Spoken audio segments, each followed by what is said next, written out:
Olá, amiguinhos. Hoje a nossa aula é muito importante, muito legal, fique atento a ela, não é? Uma aula que serve até para o seu dia a dia. Vamos observar uma cena do cotidiano de quem gosta de peixinhos. Dá uma olhadinha lá. Então você tem um aquário com seu lindo Cleo ali, né? Com seu peixinho maravilhoso. De repente o Cleo está meio assim, chateadinho. Você fala, bom, será que a acidez da água desse aquário está adequada, não é? Então você pega um potinho, retira uma amostrinha dessa água e depois pinga lá umas gotinhas de algo chamado de indicador, uma substância que você compra no comércio, e pela cor da solução, você vai conseguir saber a acidez, o pH, não é, da água do aquário do seu peixinho querido. Então nós vamos tentar mostrar como acontece isso, como é que se mede o pH, como é que surgiram essas coisas todas, não é? Nós vamos começar assim, olha, essa história de pH surge de um caso particular de equilíbrio, o equilíbrio iônico da água. Então, equilíbrio é aqueles processos reversíveis. Iônico é porque é um equilíbrio que aparecem íons. Da água, porque é água, não é? Então, vamos olhar o quadro e vamos, na linguagem mais química, ver como é que isso é. Então, tá lá, equilíbrio iônico da água. Então, é possível que a água, não é, sofra uma ionização. É lógico que isso é muito pequenininho, a quantidade de íons é extremamente pequena, mas existem. Então, você tem a molécula de água sofrendo essa ionização, liberando o cátion H+, e o ânion OH-. Isso estabelece um equilíbrio. E como qualquer equilíbrio, tem aquela constante de equilíbrio, que nesse caso é Kw, porque água em inglês lá se diz water, não é? Então lembra que K, esse constante de equilíbrio, era a concentração do produto sobre a dos reagentes. No caso aqui, então, ficaria a concentração de H+, vezes a concentração de OH-. A água é um líquido, a sua concentração é praticamente constante, não entra na expressão do Kw, já está embutido no valor do Kw. Então esse Kw é chamado de produto iônico da água, produto dos íons que eu tenho na água. Então se você observar a próxima tela, não é? A 25 graus, o que se observa é que na água pura, a quantidade de H+ é igual a de OH-. A ionização é de 1 mol para 1 mol. E se você medir essa concentração de H+ e de OH- da água a 25 graus, você vai encontrar a concentração 10⁻⁷ mols por litro. Se eu substituir esse valor na expressão do Kw, então o Kw é uma constante, não é? Então nós vamos ter concentração de H+, vezes a de OH-, 10⁻⁷ vezes 10⁻⁷, dando 10⁻14. Então o Kw, produto iônico da água, sempre que eu estiver a 25 graus, vai valer 10⁻14. Lembra que como qualquer K, qualquer constante de equilíbrio, ele só varia com a temperatura. Nós vamos agora, então, ver os 3 tipos de soluções que existem na natureza. Eu tenho soluções neutras, ácidas e básicas. A gente vai ver o que acontece com a concentração de H+ e de OH- nessas soluções. Então, vamos observar as telas que vão indicar essas concentrações para a gente. Então, quando eu tenho água pura ou uma solução que é chamada de neutra, não é? A 25 graus, lembra que tudo que a gente for definir nessa aula está ocorrendo a 25 graus. Então, nessa água pura, como nós já tínhamos até comentado, a concentração de H+ e de OH- é igual a 10⁻⁷. Já se eu tiver uma solução ácida, o que vai acontecer numa solução ácida? A quantidade de H+ é maior que a de OH-, tem mais H+ do que OH-. Então a concentração de H+ fica maior do que 10⁻⁷ e a de OH- fica menor que 10⁻⁷. Já numa solução básica, também a 25 graus, numa solução básica o que você tem são íons OH-. Então a quantidade de OH- é maior que 10⁻⁷ e a de H+ é menor que 10⁻⁷. Não se esqueça que a gente está usando esse referencial 10⁻⁷, que é a quantidade que eu tenho quando a água está neutra, quando eu tenho uma solução neutra. Então esse é o referencial.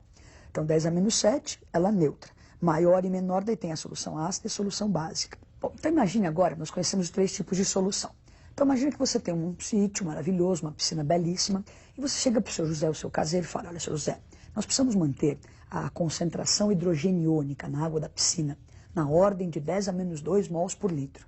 Fala, nossa, tá louco esse caseiro, né? O que está acontecendo? Quer dizer, as pessoas comuns não conseguem entender muito bem essa linguagem toda formal, concentração hidrogeniônica na ordem de 10⁻² e tal. As pessoas se atrapalham com isso. E para os químicos, então, o papel deles, né, é tentar melhorar, ajudar isso. Então o que a gente vai tentar fazer agora é isso, melhorar esses valores para que as pessoas comuns consigam trabalhar com a acidez, com a alcalinidade dos meios sem precisar fazer um curso de química, não é? Então nós vamos ver na tela o que os químicos fizeram para solucionar esses probleminhas, não é? Então nós temos ali o Kw, que é o produto iônico da água. Então a união de matemáticos e químicos, não é? Boa coisa para você não vai sobrar, mas olha o que eles fizeram para tentar melhorar as coisas, não é? Então o KW valia 10 a menos 14. A concentração de H+, ou H-, esse número era muito feio. Então os químicos com matemática, o que a gente pode fazer para melhorar esse número? É uma coisa mais agradável. Putz, aplica o log. Os alunos ficam malucos. Nossa, log, meu Deus. Mas enfim, colocamos o log. Você se lembra que log, quando é produto, vai virar soma, não é?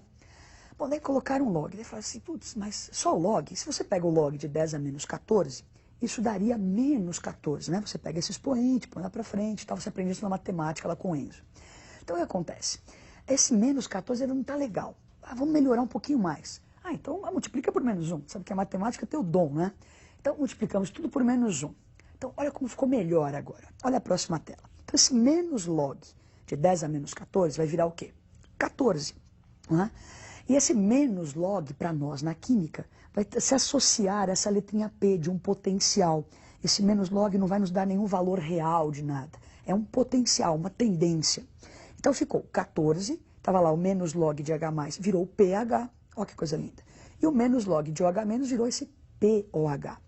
Então na próxima tela você vê o seguinte, pH, olha o nome feinho do menino, hein? Potencial hidrogeniônico, não é? Então esse pH é o potencial, o P de potencial de hidrogênios que eu tenho lá, de concentração de cátion H+. Então o pH é menos log da concentração de H+. E na próxima tela, nós temos o potencial hidroxiliônico, que é o POH. Quer dizer, MED tem a ver com a concentração do íon OH-. Então, POH é o menos log de OH-. Agora nós vamos voltar para aquelas soluções que nós tínhamos, solução neutra, ácida e básica, e aplicar isso, esse pH que nós acabamos de criar, ver se melhorou um pouquinho para as pessoas comuns. Então, voltar para cada uma daquelas soluções. Então, quando eu tenho água pura ou uma solução neutra, sempre a 25 graus, o H+ era igual ao H-, igual a 10 a menos 7. Agora, aplicando menos log, né, menos log de 10 a menos 7, vai nos dar 7.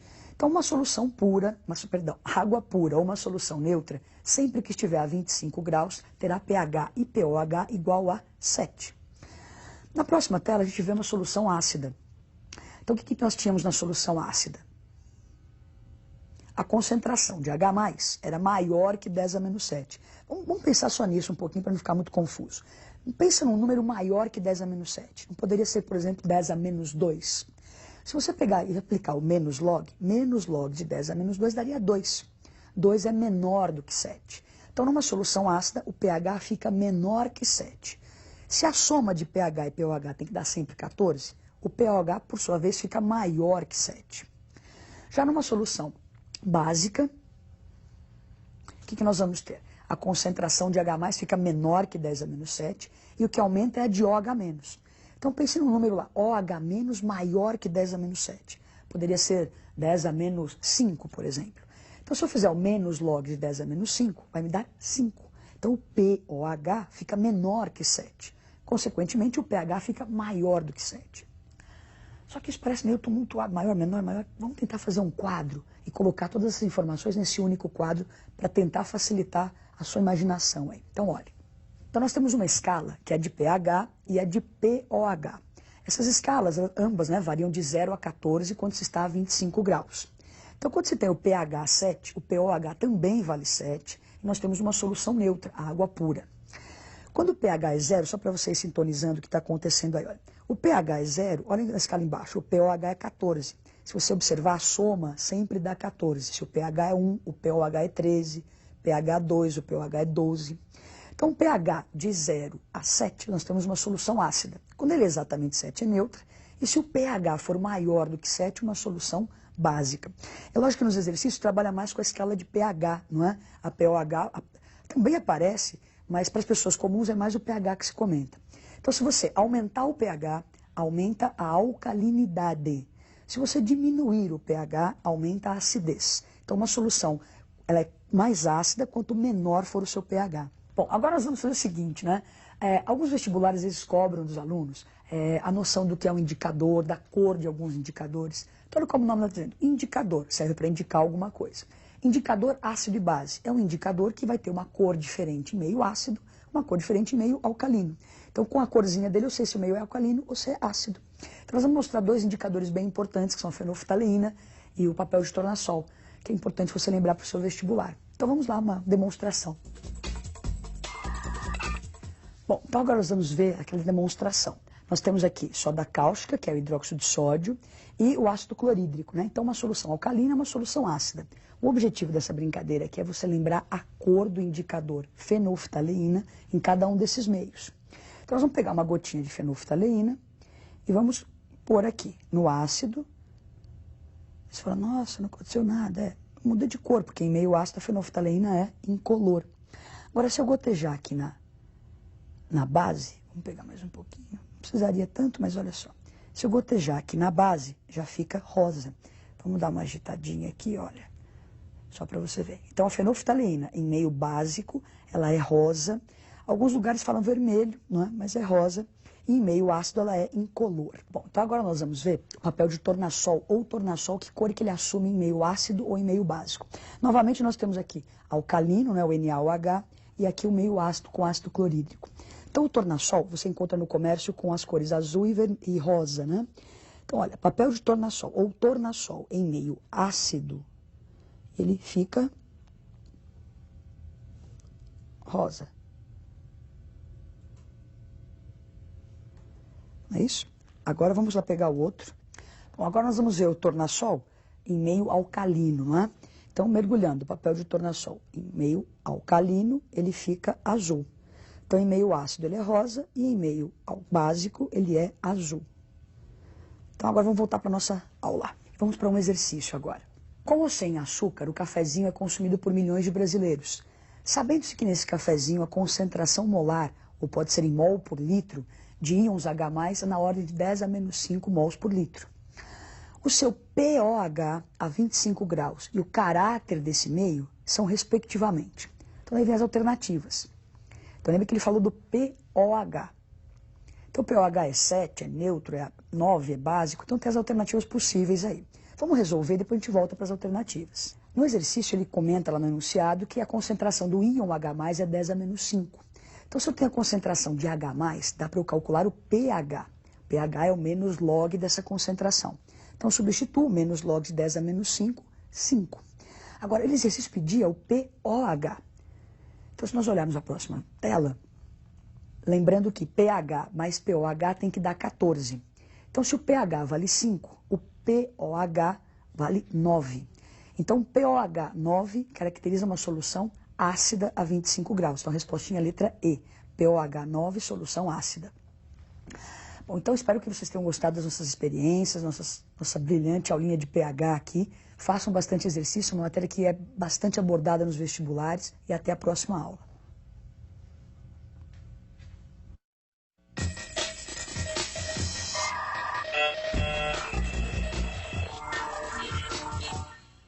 Olá, amiguinho. Hoje nós vamos falar de um tema bastante importante, né? Nesse mundo moderno, é impossível você viver sem pilha, sem baterias, alumínio anodizado, uma série de coisas no mundo moderno envolvem a química. Então, nessa e na próxima aula, nós vamos tratar de pilha e de eletrólise. Vamos dar uma olhadinha num quadro, como é que é isso, o que é pilha, o que é eletrólise, com uma visão mais química, não é? Eu tenho energia química armazenada nas substâncias, ligações, as interações do próprio átomo. Eu posso transformar essa energia química em energia elétrica e vice-versa. Quando eu tenho energia química se convertendo em energia elétrica, nós temos uma pilha.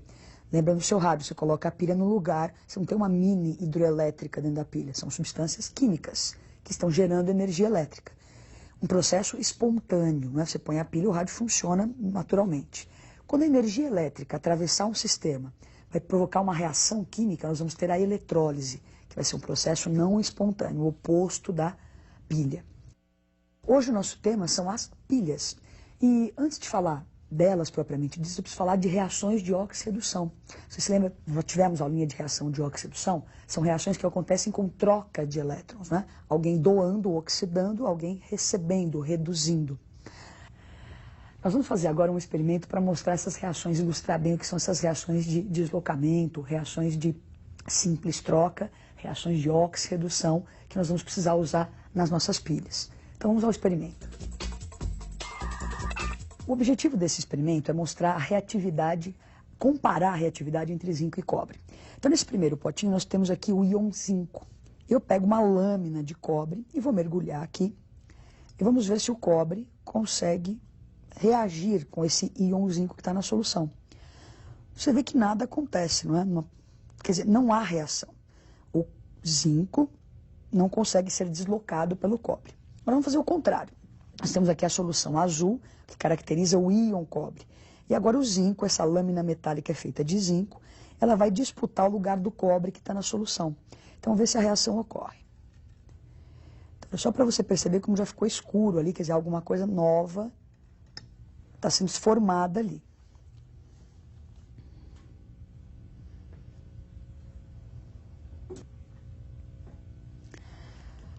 Bom, agora passou um tempinho, não é? Nós vamos ver o que aconteceu aqui mais de perto. Então, não sei se você já consegue perceber, não é? Há uma deposição de cobre metálico. Não sei se você consegue ver a pontinha aqui um pouquinho avermelhada, não é?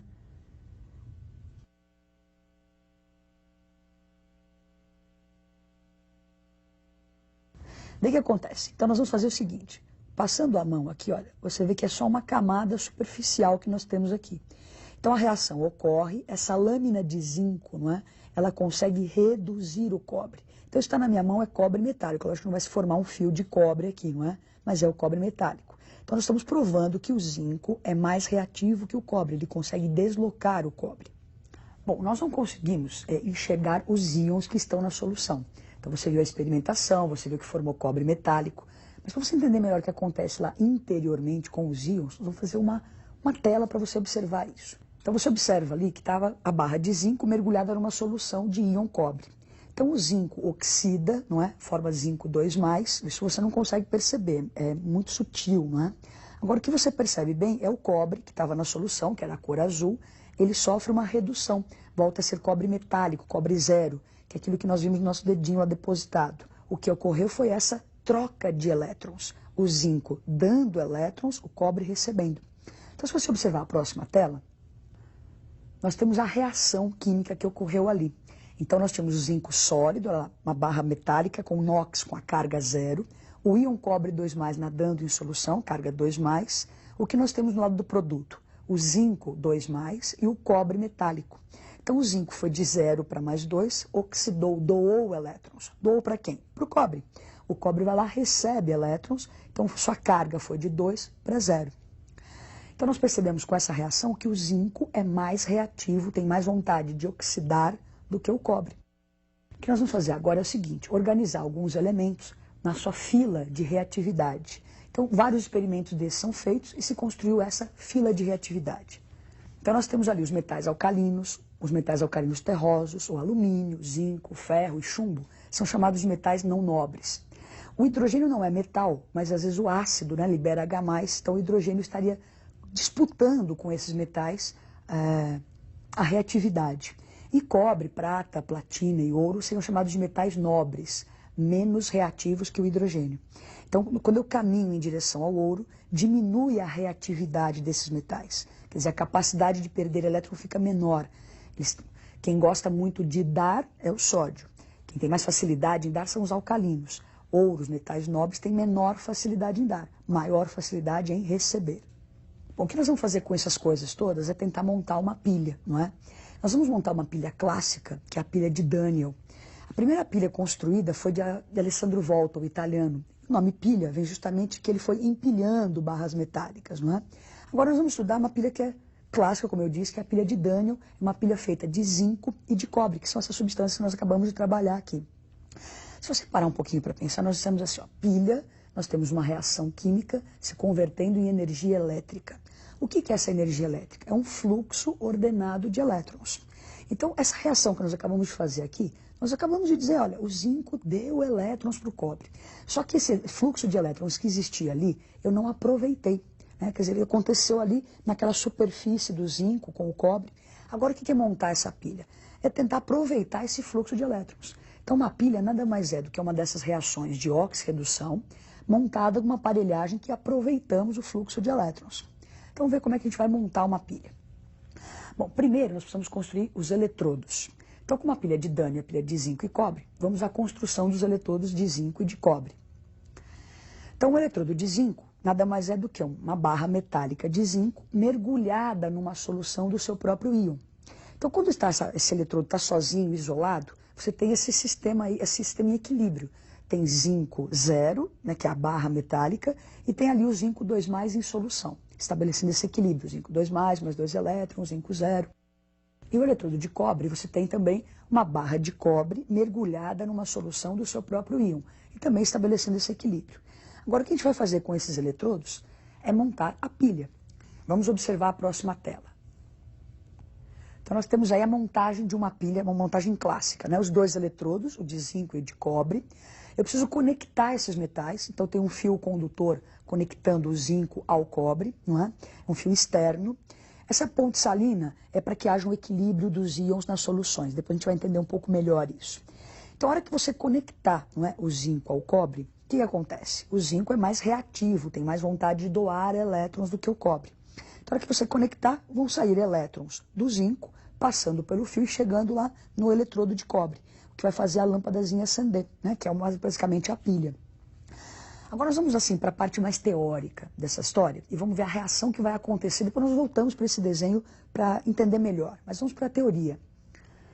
Então nós temos assim, olha, o zinco, que era 0, sólido, vai se transformar em zinco 2+, mais 2 elétrons. Então ele está oxidando. Essa reação de oxidação acontece no eletrodo, que é chamado de ânodo ou anodo. Já o cobre 2+, que estava meio aquoso, ele vai receber esses 2 elétrons que veio pelo fio e vai virar cobre 0. Então, uma reação de redução acontece no eletrodo chamado de cátodo. Então, ânodo é o eletrodo onde acontece a oxidação. Cátodo vai catar, vai receber os elétrons. Então, é o eletrodo onde acontece a redução. Somando as reações, não é? Você cancela os elétrons, sempre o número de elétrons doados tem que ser igual ao número de elétrons recebidos. Cancelei os elétrons e tenho a equação global. Então, o zinco oxida, o cobre reduz. Como é que eu posso, de uma maneira mais formal, representar essa pilha, não é? Então, normalmente, você pode representar colocando primeiro o elemento que oxida. Então, você vê o zinco 0 vai para zinco 2+. Então, aquilo está retratando, não é, o que acontece no primeiro eletrodo ali. Essas duas barrinhas para diferenciar os eletrodos. E no outro eletrodo, o cobre 2+ foi para cobre 0. Então, na hora de representar a pilha, primeiro o elemento que oxida, depois aquele que reduz. Vamos voltar para aquele desenho inicial e ver o que aconteceu melhor, não é? Entender melhor o que está acontecendo com a nossa pilha. Então, o que acontece? O zinco que estava oxidando está derramando nessa solução íons zincos 2+. Então, começa a aumentar a concentração de zinco 2+ dessa potinha. O elétron caminhou para o outro lado, chegou naquela barra de cobre e começa a atrair o íon cobre que está na solução. Então, a barra de zinco que oxida, a massa dela começa a diminuir. A barra de cobre que reduz, começa a depositar o cobre, a massa aumenta. Como de um lado, onde você tem lá o ânodo, não é? O eletrodo de zinco, você tem uma grande concentração de íons positivos, os íons que estão na ponte salina começam a migrar para equilibrar essa concentração de íons. Então, onde tem muito positivo, os ânions começam a descer ali. Do outro lado, você está tirando o íon cobre, começa a ficar uma solução com carga negativa. Então, os íons de carga positiva começam a migrar para equilibrar. Então, é lógico que essa ponte salina, isso é para que o rendimento da nossa pilha seja maior, não é? O que é importante é que tenha 2 barras metálicas conectadas, isso faz a pilha funcionar. Então, 2 barras metálicas com uma diferença de potencial faz com que a pilha funcione, o zinco dê elétrons e o cobre receba. Então, tem um fluxo ordenado de elétrons. Antes que a gente se esqueça de comentar, não é? O ânodo é o polo negativo e na pilha o cátodo é o polo positivo. Então, ânodo onde oxida, polo negativo. Cátodo, polo que reduz, nesse caso é o polo positivo. Então, aqui nós comentamos ali potenciais, né? Elementos com potenciais diferentes. Quando você pega a sua pilha, você não vê lá 1,5 volts. Da onde veio aquele potencial gerado pelaquela pilha, né? Que número é esse? Então, os elementos têm vontades de receber ou de dar elétrons diferentes. Se adotou o hidrogênio como tendo a vontade de receber ou de doar 0. E se fez experimentalmente comparações de vários elementos com o hidrogênio. E se construiu uma tabela com esses potenciais. Você mede no laboratório a DDP. Então, põe o zinco e o hidrogênio e mexe essa DDP. Isso aparece em tabelas no seu vestibular, não é?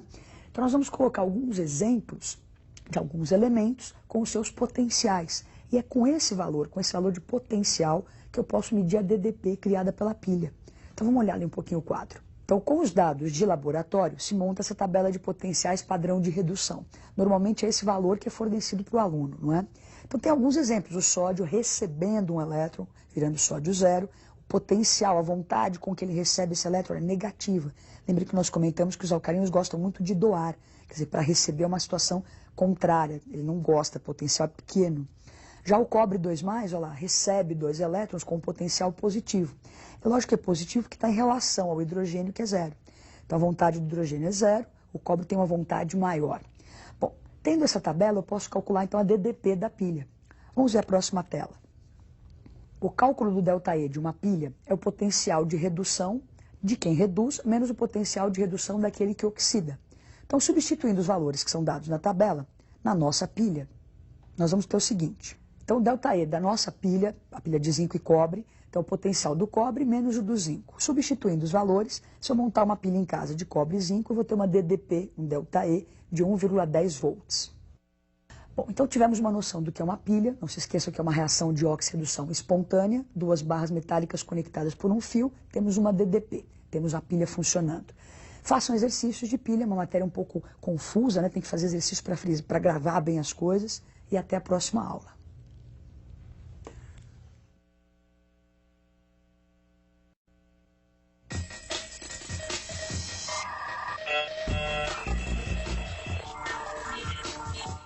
Olá, amiguinhos. Hoje é a nossa segunda aula de eletroquímica, não é? A primeira aula nós estudamos as pilhas. E só para lembrá-los, né, eletroquímica era aquela parte da química que estuda essa relação entre energia química e energia elétrica. Então a pilha ela é aquela energia química se convertendo em energia elétrica, um processo espontâneo. Se você pensar na eletrólise, ela é o oposto da pilha, não é? Então vamos dar uma olhadinha no quadro. Então você tem aí energia elétrica se convertendo em energia química. Então vai existir um sistema, esse sistema vai passar a corrente elétrica por ele, vai se provocar uma reação química não espontânea. Então a eletrólise, passagem de corrente por um sistema provocando uma reação química não espontânea. Bom, na natureza nós encontramos o sal, o NaCl, o cloreto de sódio. Nessa estrutura NaCl, a ligação que une o Na ao Cl, lembra que era uma ligação iônica, onde nós tínhamos o cátion Na+, e o ânion Cl-. Então aquele mais indicava que o sódio tinha doado um elétron e o cloro tinha recebido. Isso é o que você encontra na natureza, quer dizer, a maneira natural desses elementos se encontrarem. O sódio perdendo o elétron e o cloro ganhando, metal doando, não metal recebendo. Agora, se eu quisesse fazer o processo inverso, não é? Provocar no sódio, então ele estava doando elétrons para o cloro. Agora eu quero que ele receba elétrons. E o contrário, o cloro recebe, eu quero que ele dê elétrons. Isso é uma coisa não espontânea, não vai acontecer naturalmente, não é? Se você gosta de dar elétrons, você não vai querer receber.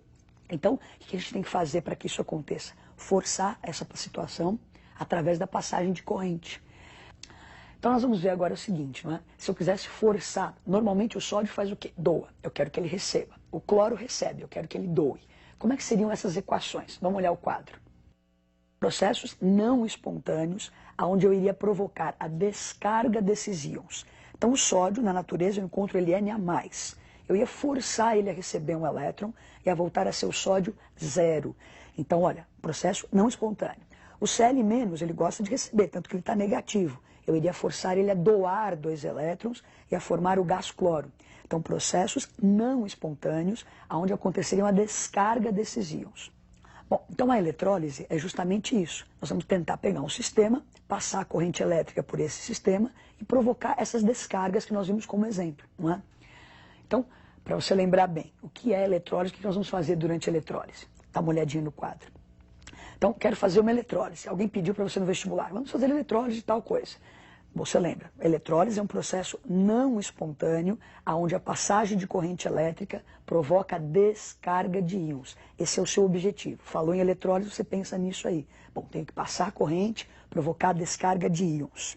Agora, o importante, então, é que esse sistema que vai estar sujeito à eletrólise, ele tem que passar, tem que ser condutor de corrente elétrica. Então, o sistema, para conduzir a corrente elétrica, eu preciso ter íons nesse sistema. Da onde podem vir esses íons, não é? Então, vamos dar uma olhadinha lá.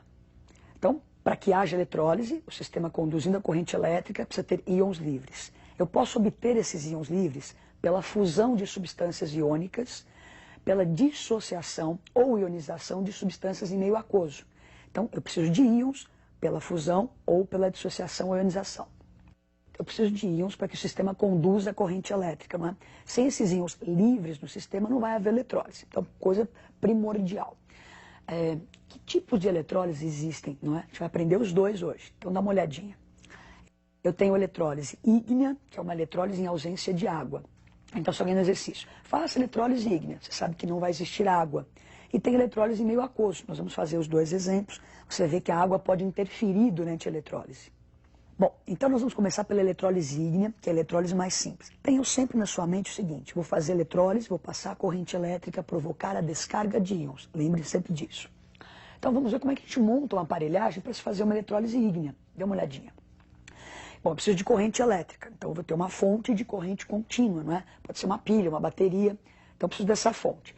Os fiozinhos conectados nos eletrodos, que são essas barrinhas aí. Então eu tenho aí o ânodo e o cátodo.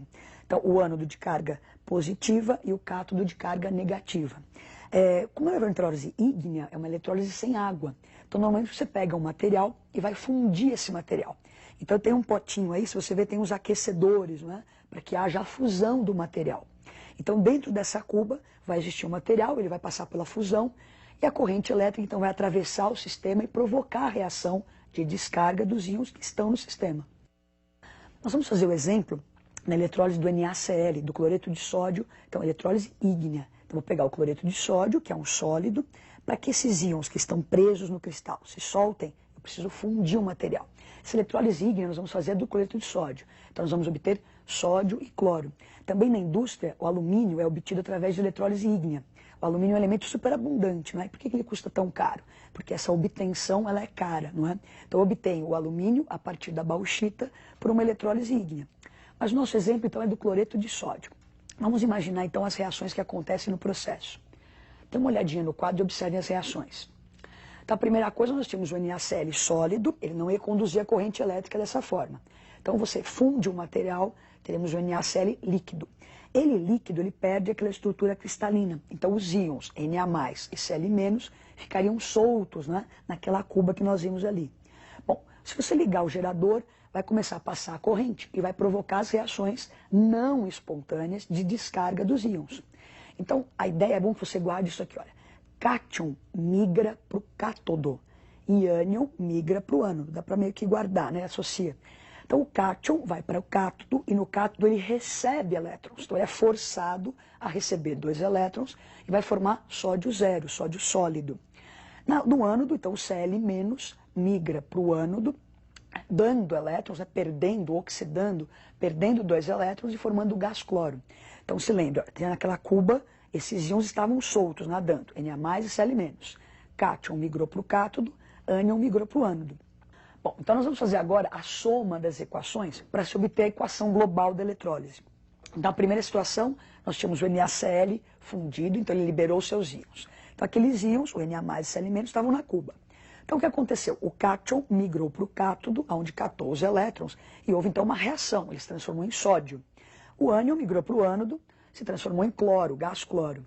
Então eu vou somar essas 3 reações, o que eu tinha, e as reações que aconteceram no cátodo e no ânodo, para obter a equação global. Então você vê que somando as 3, eu posso cancelar o Na+, posso cancelar o Cl-, os elétrons também, né? Ninguém cria elétrons. Os elétrons doados sempre têm que ser iguais aos elétrons recebidos. Então, totalizando, somando as 3 equações, eu vou ter a equação global. Então seria 2 de NaCl, que é o que eu tinha no início, passei a corrente elétrica, formei Na, sódio sólido, e o gás cloro. Bom, então nós vimos o exemplo da eletrólise ígnea, uma eletrólise sem água. Íons, passa a corrente, descarrega, soma as equações, tem a equação global. Agora, o próximo exemplo é a eletrólise em meio aquoso, não é? Ele é um pouquinho mais sofisticada, então fiquem bem atentos para não perder nenhum detalhe, não é? Então, uma eletrólise com água. A água interfere e nós vamos ver como. Vamos imaginar, então, como é que se monta uma cuba. O que eu preciso para montar a eletrólise em meio aquoso? Então, o sistema é bem parecido. Eu preciso do gerador, não é? Preciso de uma cuba eletrolítica, eu preciso dos aquecedores, não é? Uma cuba tradicional, comum. Coloco, então, o NaCl e água, vai ser o nosso exemplo. Então, cloreto de sódio agora com água.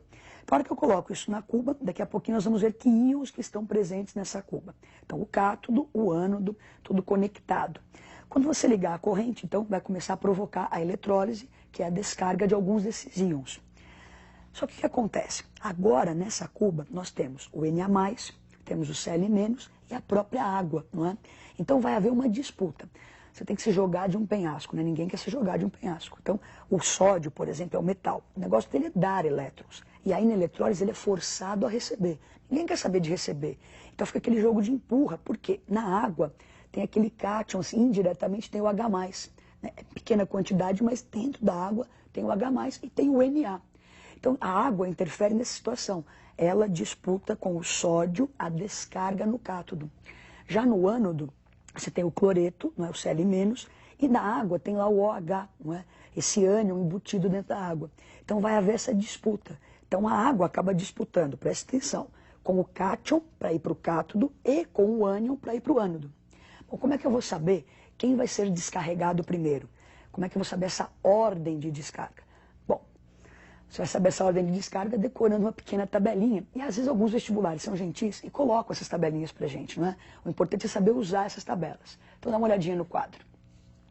Então, ordem de descarga. Lembra que nós estamos na cuba, que tem 2 cátions, 2 ânions indiretamente, né? Tem a água e um cátion, a água e um ânion. Então, para descarregar o cátion, a ordem, né? Metais alcalinos são os mais difíceis de serem descarregados. A setinha está apontando para o mais fácil. Então, alcalinos são os mais difíceis, depois alcalinos terrosos, alumínio, a água. Fiquem atentos aí para o nosso exemplo, não é? Então, na nossa cuba eu tenho Na+, e água. Então, se você olhar a tabela, quem vai ser descarregado mais fácil? A setinha aponta para quem é mais fácil descarregar. Então, é mais fácil descarregar a água do que o sódio. Já a descarga de ânions, na próxima tela, você tem aí, o ânion mais difícil de ser descarregado é o F-. Porque lembra, olha, ele quer receber, ele vai ter que doar elétrons. E o flúor adora esse elétron dele. Então é o mais difícil de perder elétrons. Ânions oxigenados e a sequência. Nós temos na nossa cuba um ânion não oxigenado, que é o cloreto, o Cl- e a água. Então, se você observar, o cloreto é mais fácil de ser descarregado do que a própria água.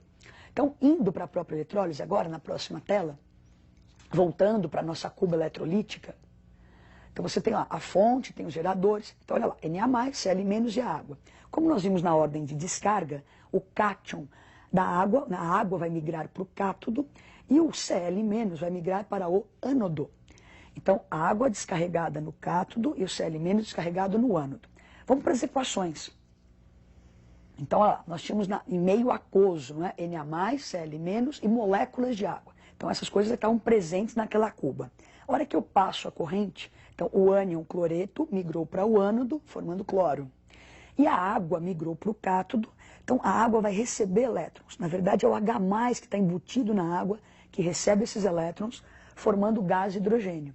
Então, somando essas equações, eu posso cancelar o cloreto, que existia na cuba e virou cloro, posso cancelar a molécula de água, não é uma parte dela, cancelando os elétrons, eu vou ter a equação global da minha eletrólise.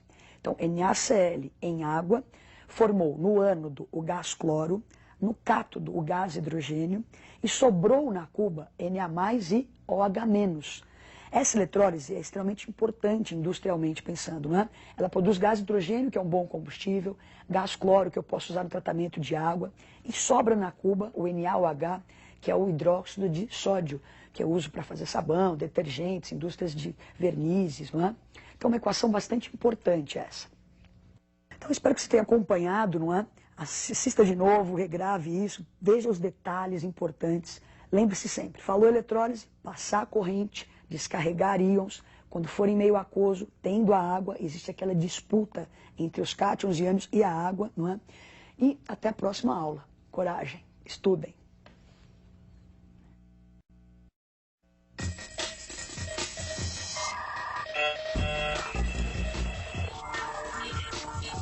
Olá, amiguinhos. Começamos a parte de Química Orgânica do nosso curso, né? Teremos algumas aulinhas tratando de Química Orgânica. Por volta de 1777, um químico alemão propôs, não é, que se dividissem as substâncias em compostos inorgânicos e orgânicos, não é? A princípio era assim, essa química inorgânica iria estudar os compostos de origem mineral. E a química orgânica iria estudar os compostos de organismos provenientes de organismos vivos, não é? Bom, com essa ideia, o Berzelius, um outro químico, um outro químico, não é? Falou assim, bom, teoria da força vital. Para que existam compostos orgânicos, eu precisava de matéria viva para que eles pudessem existir, para sintetizar esses compostos orgânicos só em substâncias, em organismos vivos, não é? Bom, de repente um discípulo de Berzelius, brincando lá no seu laboratório, vai pegar um sal chamado cianato de amônio. Vamos dar uma olhadinha o que esse discípulo do Berzelius fez com esse sal. Então ele aqueceu o cianato de amônio e obteve ureia, que é um composto orgânico, não é? Proveniente de matéria teoricamente viva. Então ele pegou um composto inorgânico, um sal inorgânico, aqueceu isso no laboratório e obteve um composto orgânico. Então, com essa experiência, parece simples, né? Desbancou a teoria do Berzelius dessa força vital. Então, a química orgânica teve que ser assim, reformulada. Né? O que é isso? O que se estuda em química orgânica? Então, agora a gente estuda como a presença de carbono é ostensiva, não é? Se diz hoje em dia que a química orgânica vai tratar desses compostos, onde basicamente existem carbono, cadeias de carbônicas, não é? Bom, o Kekulé, não é? Vai começar a estudar isso, e essa síntese que o nosso amigo Wöhler fez, não é? Inicia assim, não é? Nos químicos, uma grande vontade de sintetizar outras coisas, né? Animados com essa síntese dele, começam a sintetizar várias substâncias orgânicas. E o Kekulé, então, começou a postular o que é isso, como é que é esse carbono que aparece tanto, quais são as características dele, não é? Então, vamos observar os postulados de Kekulé. Então, primeiro postulado, todo carbono vai ser tetravalente, quer dizer, vai sempre fazer 4 ligações. Segundo postulado, as 4 ligações simples que o carbono faz, elas são iguais. Então, se você observar o exemplo, o hidrogênio, não é, está mudando de posição. Você pode pensar, não, são coisas diferentes. Não, isso é tudo simétrico, as valências são todas iguais, as ligações são todas iguais. Não importa onde você colocar esse hidrogênio aí. E o terceiro postulado, o carbono é capaz de formar cadeias com outros átomos do próprio elemento carbono. Então, cadeias enormes, às vezes são formadas, não é? Então, o carbono é tetravalente, essas valências são iguais e ele pode formar cadeias. Bom, o carbono vai aparecer muito nesses compostos orgânicos, não é? Então, que tipos de ligação esse carbono pode fazer? Dá uma olhadinha no quadro. Então, ele tem sempre que fazer 4 ligações, mas ele pode fazer simples, né, entre os próprios carbonos, pode fazer dupla e pode fazer uma tripla ligação. Bom, esse carbono, então, vai formar essas cadeias imensas, não é? E eu vou classificar os carbonos com relação ao número de carbono que ele está ligado da seguinte forma. Então, um carbono que eu posso chamar de primário é um átomo de carbono que está ligado no máximo a um outro átomo de carbono. Carbono secundário é um átomo de carbono que está ligado a 2 outros átomos de carbono. Carbono terciário é aquele que está ligado a pelo menos 3 outros átomos de carbono. E o quaternário é aquele que está ligado a 4 outros átomos de carbono. Então nós vamos ver o exemplo na sequência. Uma cadeia bem grande aí com vários carboninhos. Para você classificar em primário, secundário e terciário, o que interessa é a relação carbono com carbono. Os hidrogênios ou outro elemento não me interessam. Então se você ver aí na sua tela, agora aparecem os carbonos primários aí em destaque, não é? Então, carbonos que estão ligados a um outro átomo só de carbono. Não interessam os hidrogênios. Na sequência, aparece então o carbono secundário, não é? Este carbono marcado aí, ele está ligado a 2 outros átomos de carbono. O carbono terciário está ligado a 3 outros átomos de carbono. E, por fim, um carbono quaternário, que está ligado a outros 4 átomos de carbono. Bom, o que acontece? Essas cadeias são imensas, não é? Às vezes, para você representar todas as ligações existentes, é muito chato, fica uma coisa muito, uma poluição muito grande. Então, é possível você condensar isso e representar essas cadeias de uma maneira mais simples. Então, a gente vai ver alguns exemplos dessa situação. Então, eu tenho lá CH3, CH2, CH3. Depois, com esse monte de tracinhos, olha, eu posso condensar isso. Então, colocar olha, H3C, só representar as ligações entre os carbonos, não é? CH2 e o CH3. Em alguns momentos a gente pode nem colocar esse tracinho entre os carbonos. Colocar tudo emendado, CH3, CH2, CH3. Mais um exemplo. Bom, então aí também, né, nós temos o CH2, uma dupla, CH, CH3. Também posso então enxugar isso da maneira que está representada ali. Então CH2, a dupla, CH, CH3. Insisto ainda, tem alguns lugares que eu posso tirar esses tracinhos também. Próximo exemplo. Então é só para você ir vendo as possibilidades, não é? Então, CH3, C-O, CH3, condenso tudo isso e escrevo lá, CH3, CO, CH3. Mais um exemplo. Então, cadeias cíclicas, vamos comentar daqui a pouco, classificar as cadeias, não é? Então, é um ciclo, a coisa está fechada ali. Então, eu posso representar enxugando os hidrogênios ou por figuras geométricas, não é? Nessas figuras geométricas, cada cantinho, cada aresta dessa daí representa um átomo de carbono e os hidrogênios nem aparecem, não é? Só se for um átomo diferente de carbono é que eu preciso escrever, senão esse desenho indica que são carbonos ligados e completando as ligações sempre com hidrogênio. Mais um exemplo, nós temos aí o que a gente conhece como anel benzênico, né? Um anel aromático. Então tem 6 carboninhos, duplas ligações alternadas, não é? Eu também posso representar então, esse ciclo por um hexágono e ali aqueles tracinhos indicando as duplas alternadas. Bom, agora o que nós vamos fazer é pegar cadeias carbônicas e aprender a classificá-las. Essa primeira aula, sim, é para você entender depois a linguagem que vai se usar ao longo dessas próximas aulas de orgânica, não é? Então, tipos de ligação do carbono, tipos de carbono primário, secundário, como representar essas cadeias, a fórmula estrutural. E agora, então, classificando as cadeias, não é? Que tipos de cadeia eu posso ter nesses compostos orgânicos? Dê uma olhadinha no quadro. Classificando as cadeias, nós temos 3 grandes grupos, não é? Cadeias carbônicas abertas, acíclicas ou alifáticas. Essas que têm 2 extremidades pelo menos, não é? Então, outro tipo de cadeia são as cadeias carbônicas fechadas ou cíclicas ou alicíclicas. Daqui a pouco nós vamos falar um pouquinho de cada uma dessas. E um terceiro tipo, que seriam as cadeias carbônicas cíclicas aromáticas, não é? Onde aparece sempre o anel benzênico. Então, falou em aromático, tem que aparecer esse anel benzênico. O que nós vamos fazer agora é destrinchar cada uma dessas 3 classes grandes que nós falamos aí. Então, falamos abertas, fechadas, aromáticas. Agora, nós vamos ver o que as possibilidades em cada um desses grupinhos, não é? Vamos classificar cada um desses tipos de cadeias mais profundamente. Então, você vai ver agora uma sequência de quadros, não é? Tratando dessas cadeias abertas, os tipos que eu posso encontrar, classificações, ramificações das cadeias abertas, ramificações das cadeias cíclicas e ramificações da aromática. Vamos lá para uma sequência de telas agora. Então, cadeia aberta, não é? Nas cadeias abertas ou acíclicas. Quanto ao tipo de ligação que existe entre os carbonos. Então, eu posso ter cadeias saturadas. Quando eu falo de cadeias, ó, cadeias carbônicas, não é? Me interessa a ligação entre os carbonos. Então, se você olhar o primeiro exemplo aí, tem um nitrogênio na ponta. O que me interessa é a estrutura entre os carbonos. Então, cadeia saturada. O que é uma cadeia saturada? Quando há entre os carbonos somente ligações simples. Insaturada é quando há entre os carbonos duplas ou triplas ligações. Nós vamos classificar essas cadeias abertas quanto à presença de um heteroátomo. Se você ver o primeiro exemplo, até existe lá nitrogênio, que é um átomo diferente de carbono. Nós estamos falando de cadeia carbônica. O nitrogênio e o oxigênio estão nas extremidades, não estão entre os carbonos. Então, me interessa o que está acontecendo na cadeia de carbonos. Então, homogênea, quando não há um heteroátomo presente. Heterogênea, quando entre os carbonos existe um heteroátomo, como no caso ali, o oxigênio. Agora nós vamos continuar classificando as cadeias abertas, só que quanto à classificação dos carbonos. Eu tenho carbonos primários, secundários. Então eu vou chamar de cadeia normal uma cadeia que só apresenta carbonos primários e secundários, como é o primeiro exemplo aí. Então ela é normal, só tem carbono primário e secundário, e por um acaso também homogênea. Na outra lá, ramificada, vai ser uma cadeia que tenha carbonos terciários ou quaternários, não é? Então parece que é meio apêndice ali, né? Uma coisinha pendurada. Então eu tenho mais de uma extremidade. São as cadeias ramificadas e nessa também homogênea. Bom, então falamos um pouquinho de cadeia aberta, né? A classificação da cadeia aberta. Agora vamos pegar cadeias cíclicas, as cadeias fechadas.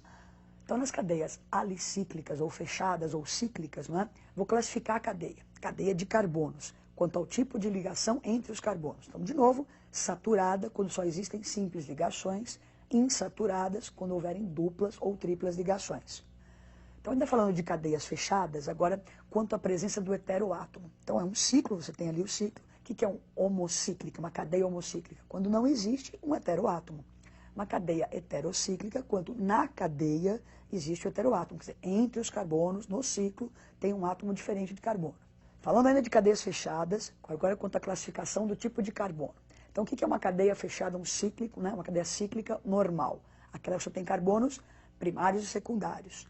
O que é uma cadeia ramificada? Aquela que eu vou ter carbonos terciários e quaternários. Ambos aí são homocíclicas, não é?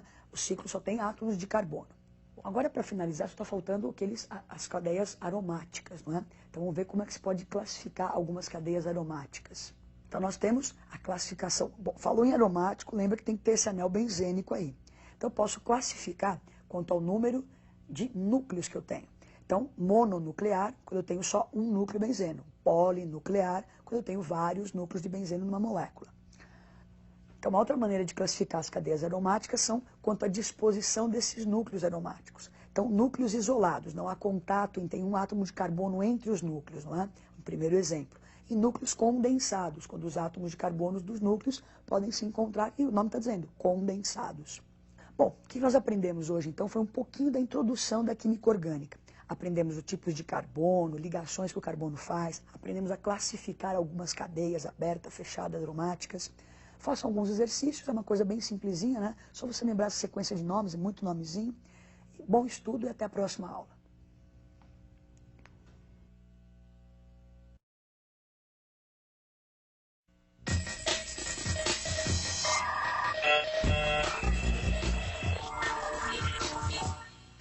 Olá, amiguinhos. Hoje a nossa aula é continuação de química orgânica, né? Nós temos dois assuntos bastante abrangentes hoje para tratar. Nós vamos falar sobre nomenclatura de compostos orgânicos e sobre hidrocarbonetos, que é a primeira função orgânica do nosso curso aqui. Então, fiquem atentos, a gente tem muitos detalhes ao longo da aula, não é? Não percam nada, concentrados. Então, para você montar o nome de um composto orgânico, não é? É bem diferente dos compostos inorgânicos, já vistos no nosso curso. Os compostos orgânicos são uma maneira bem peculiar de dar o nome. Então nós vamos olhar a tela e observar como é que se monta o nome de um composto orgânico. Então lá, a nomenclatura oficial para um composto orgânico de cadeia normal, não é? Lembra que só tem carbonos primários e secundários? Você vai montar o nome somando um prefixo, esse prefixo vai indicar o número de átomos de carbono que eu tenho na cadeia, um infixo que vai indicar o tipo de ligação entre esses carbonos e um sufixo que vai caracterizar o grupo funcional, né? Se é um hidrocarboneto, se é um álcool. O que vai acontecer agora? Nós vamos ver os vários exemplos de sufixos, infixos e prefixos. Dê uma olhadinha, então. Então, o prefixo vai indicar o número de átomos de carbono que nós temos na cadeia. Então, se tem um átomo de carbono, o prefixo é met, com 2 átomos, o prefixo é et, 3 prop, 4 but, 5 pent, e na sequência, 6 hexa, 7 hepta, 8 oct, 9 non e 10 dec. Então, aí são os prefixos. Na próxima tela, você vai ver características do infixo, não é? Então lembra que esse infixo é aquele que fica no meio, vai indicar o tipo de ligação entre os carbonos. Então se eu tiver só simples ligações, eu vou usar esse infixo an. Uma dupla eu uso en, duas duplas dien. Se tiverem 3 duplas, trien. Uma tripla in, 2 triplas dien, se forem 3 triplas, trien. Então esse é um infixo que indica, não esqueça essas ligações entre os carbonos. Na próxima tela, você vai ver o sufixo, que é o finalzinho do nome. Então, a gente está montando o nome. Prefixo, infixo, aí o sufixo. Escolhi só alguns exemplos, né? Nós vamos estudar todas as funções orgânicas. Então, peguei 3 exemplos. Então, o hidrocarboneto, quando aparecer é um composto só tem carbono e hidrogênio, vai se usar o sufixo O. Quando eu tiver um álcool, não é? Que é o OH ligado a um carbono saturado, eu vou usar o prefixo OL. E acetona, que é esse grupo carbonila entre carbonos, a gente vai usar a terminação ONA. Então, o que você percebeu para montar o nome, prefixo, esse infixo e o sufixo. Só que, às vezes, numa cadeia carbônica, não é? Esse grupo funcional pode estar em vários carbonos. Então, surge a necessidade de você numerar essa cadeia. Então, vamos ver como é que a gente faz com isso, para numerar a cadeia. Você tem uma cadeia, você vai olhar para ela e você vai ter lá nessa cadeia o grupo funcional, que pode ser um OH ou aquele dupla O que nós já tínhamos como exemplo, e pode ter duplas, que são as insaturações, duplas ou triplas. Então você olha a cadeia e para numerá-la, a ordem de importância, primeiro o grupo funcional, depois a insaturação. Então nós vamos ver alguns exemplos. Você pode ir lá a primeira tela aí, então olha só. Nós temos uma cadeia, você observa a primeira cadeia, daí você identifica o OH, que é aquilo que caracterizava os álcoois, não é? Então você vai numerar para indicar a posição desse OH, porque o nome tem que estar condizente com a fórmula. Então a gente vai começar a numerar da extremidade mais próxima aonde está esse grupo funcional. Então eu começo a numerar, nesse caso, da direita para a esquerda. Então o primeiro carbono é o carbono 1, carbono 2, carbono 3, carbono 4, carbono 5. Na hora de dar o nome, então, eu indico lá, o 2 indica a posição desse OH, do grupo funcional. O pente indica os 5 átomos de carbono que nós temos na cadeia. O AN, não é, que era o infixo, só simples ligações entre os carbonos. E a terminação OL, que indica o grupo funcional álcool. Então você monta o nome dessa forma. No próximo exemplo, Então, ao invés de grupo funcional, nós temos as insaturações, né? Nesse caso, nós temos 3 duplas ligações. Então, você bateu o olho, olhou a cadeia, uma cadeia normal, 3 duplas. Vamos numerar, então, os carbonos para indicar a posição dessas duplas. Só que na hora de numerar, aí no exemplo da sua tela está da esquerda para a direita. Então, você tem a dupla no carbono 2, no carbono 3 e no carbono 5, né? Dupla no carbono 2, 3 e 5. Se você somar 2, 3 e 5, você tem um valor menor do que se você numerar a cadeia da direita para a esquerda. Se você numerasse ao contrário do que está aí, você teria as duplas ligações no carbono 2, 4 e 5. A soma daria um valor maior. Então, sempre numerar e somar os valores e ter a menor soma, não é? Então, 2, 3 e 5 é a posição das duplas. A cadeia tem 7 carbonos, então o prefixo lá, hepta. Esse A a gente colocou para emendar bem o nome aí, não é? Como são 3 duplas, tri-en. E a terminação ou porque é um hidrocarboneto. Então, 2, 3 e 5 indicam as posições das duplas ligações, das insaturações. Bom, então nós vimos que a importância de você numerar a cadeia, não é? Para você localizar grupos funcionais e insaturações para cadeias normais. E quando nós tivermos, então, cadeias ramificadas, cadeias com carbonos terciários, quaternários, como proceder para dar um nome?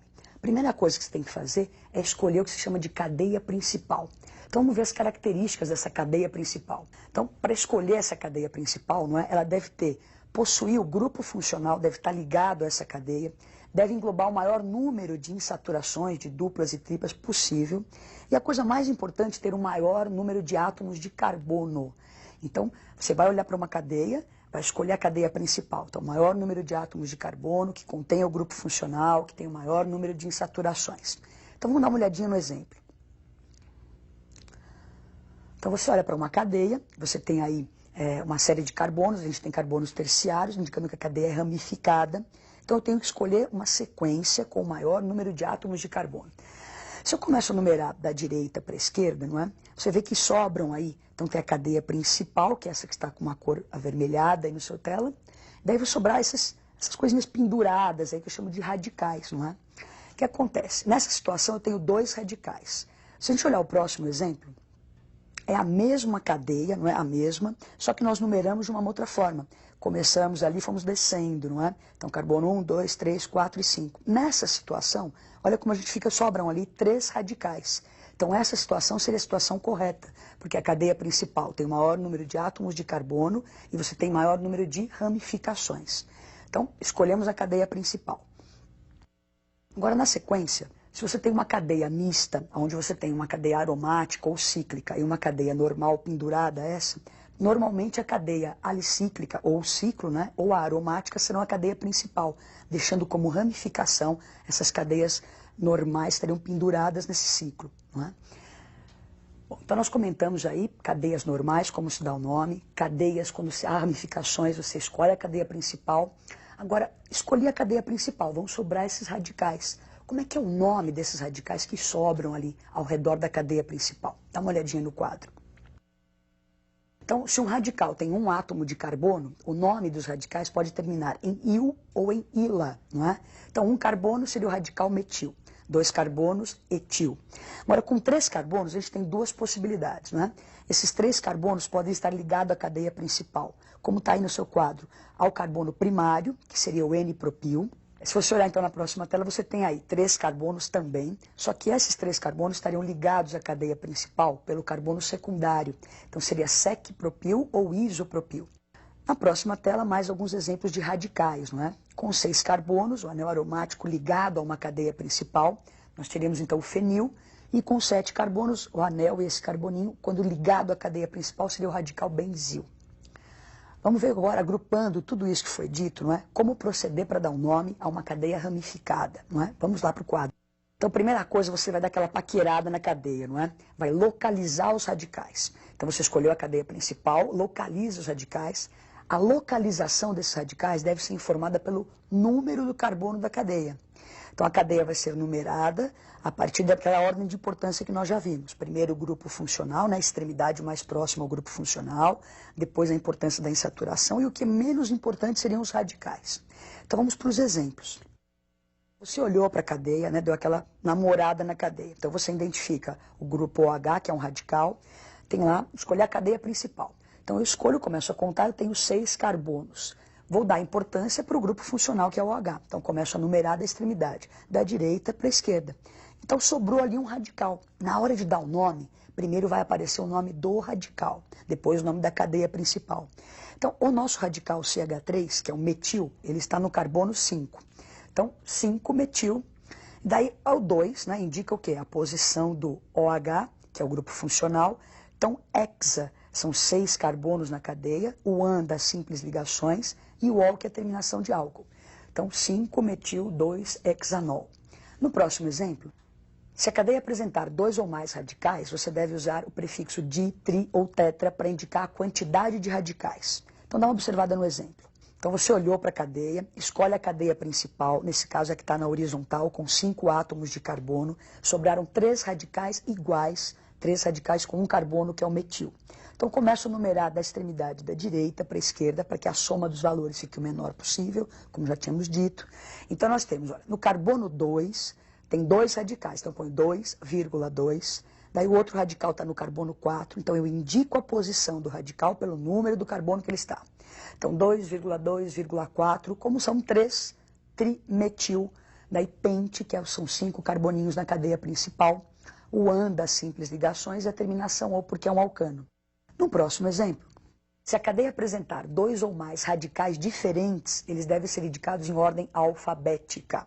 Então dá uma olhadinha no nosso exemplo. É uma cadeia monstruosa, ali, enorme, não é? Então escolhemos a cadeia principal, essa que está na horizontal, com o maior número de átomos de carbono. Começamos a numerar da esquerda para a direita, não é? Então nós temos radicais com 2 carbonos, com 3 carbonos e com 1 carbono. Ordem alfabética. Então nós temos etil, isopropil e metil. Então começamos pelo etil. Então no carbono 4 temos o radical etil, com 2 carboninhos ali. No carbono 5, o radical isopropil. E no carbono 3, olha, são 2 radicais, são 3,3 dimetilnonano. Então esse é o nome dessa linda cadeia aí. Então agora nós vamos para a primeira função orgânica do nosso curso, que são os hidrocarbonetos. São os componentes do petróleo, bem importantes, uma gama muito grande de compostos orgânicos que estão nesse grupo de hidrocarbonetos. Então vamos ver as características de um hidrocarboneto. Dê uma olhadinha no quadro. Os hidrocarbonetos têm uma fórmula geral que é CH. Então, ó, CXHY são compostos que só têm carbono e hidrogênio. Para dar nomenclatura, a gente já viu vários exemplos, inclusive, é o prefixo, o infixo e a terminação O. Nós vamos agora para uma sequência de telas aí, mostrando os vários hidrocarbonetos que eu posso ter e as suas características. Então vamos olhar lá para o quadro. Tem os alcanos ou parafinas porque são pouco reativos, não é? São cadeias abertas, que só tem simples ligações. A fórmula geral é CnH2n mais 2, e o exemplo mais importante é o metano, não é? Que é o gás do lixo, o gás do pântano. Alcenos ou olefinas são compostos então, de cadeia aberta, que apresentam uma dupla ligação com a fórmula geral CnH2n. Temos aí o exemplo do eteno, que é usado para amadurecimento de frutas, né? Como combustível, é um gás. Na próxima tela, nós temos os alcadienos, não é? Que são compostos também de cadeia aberta, só que apresentam 2 ligações duplas. A fórmula geral CnH2n-2, e você tem um exemplo ali, olha, duas duplas ligações. Então é o metil 1,3, esse 1,3 indica a posição das duplas ligações. Butadieno, então bútil 4, o dien 2 duplas, a terminação O de alcanos. Na próxima tela, ainda falando de cadeias abertas, nós temos os alcínios, que são esses compostos, então, com uma tripla ligação, cuja fórmula geral é CnH2n-2. Temos o etino, que é também conhecido como acetileno, usado em maçaricos, não é? Bastante importante esse gás. Na próxima tela, agora começam então os compostos, os hidrocarbonetos de cadeia fechada, cadeia cíclica. Então nós temos os ciclanos, então são ciclos só com simples ligações, a fórmula geral CnH2n, e pode-se representá-los com uma figura geométrica. Então o ciclo butano, eu vejo 4 arestas ali, indicando a presença de 4 carbonos. Então põe a presença lá o ciclo butano. Ciclenos é quando você tem uma dupla ligação. CnH2n-2 é a fórmula geral. E você tem aí um exemplo do ciclo, né, do metilciclopropeno. Então existe a dupla, você faz aqueles 2 tracinhos ali indicando a dupla. Então é mais simples representar por uma figura geométrica, dá menos trabalho, né, fica mais agradável de olhar ali. E para acabar, nós teríamos hidrocarbonetos aromáticos, não é? Que são cadeias que você tem o anel benzênico como mais importante, anel aromático. Então, sempre que aparecesse 6 carbonos com duplas alternadas, que eu posso fazer aquele círculo no meio, que é o benzeno, não é? Isso tem um grupo aromático, um hidrocarboneto aromático. E embaixo o naftaleno. Bom, demos uma pincelada rápida aí, não é? Nos hidrocarbonetos, terminação O, você lembra disso? Dá uma treinadinha, fez mais exemplos em casa, não é? Nomenclatura e hidrocarbonetos foi o nosso tema de hoje. Na próxima aula a gente vai continuar falando das outras funções orgânicas, não é? E até a próxima.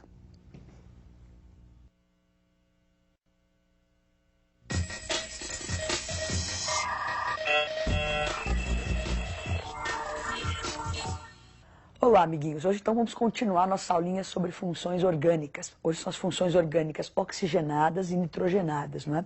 Também uma aula bastante extensa, com bastante detalhes, não é? Vamos ver todas as funções orgânicas oxigenadas e nitrogenadas. Então nós vamos olhar agora uma sequência de telas, não é? Indicando cada uma das funções e os principais exemplos de cada uma dessas funções. Então vamos a elas. O grupo funcional álcool, não é? Ele é indicado pelo OH ligado a um carbono saturado. Na hora de dar o nome, lembra que a gente vai montar a nomenclatura, não é? Vai montar o prefixo, o infixo, o sufixo para álcools é -ol.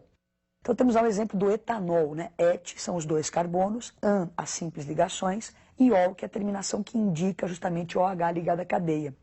Também é conhecido como álcool etílico, esse é o que você usa no seu dia a dia, pode ser usado como combustível, não é?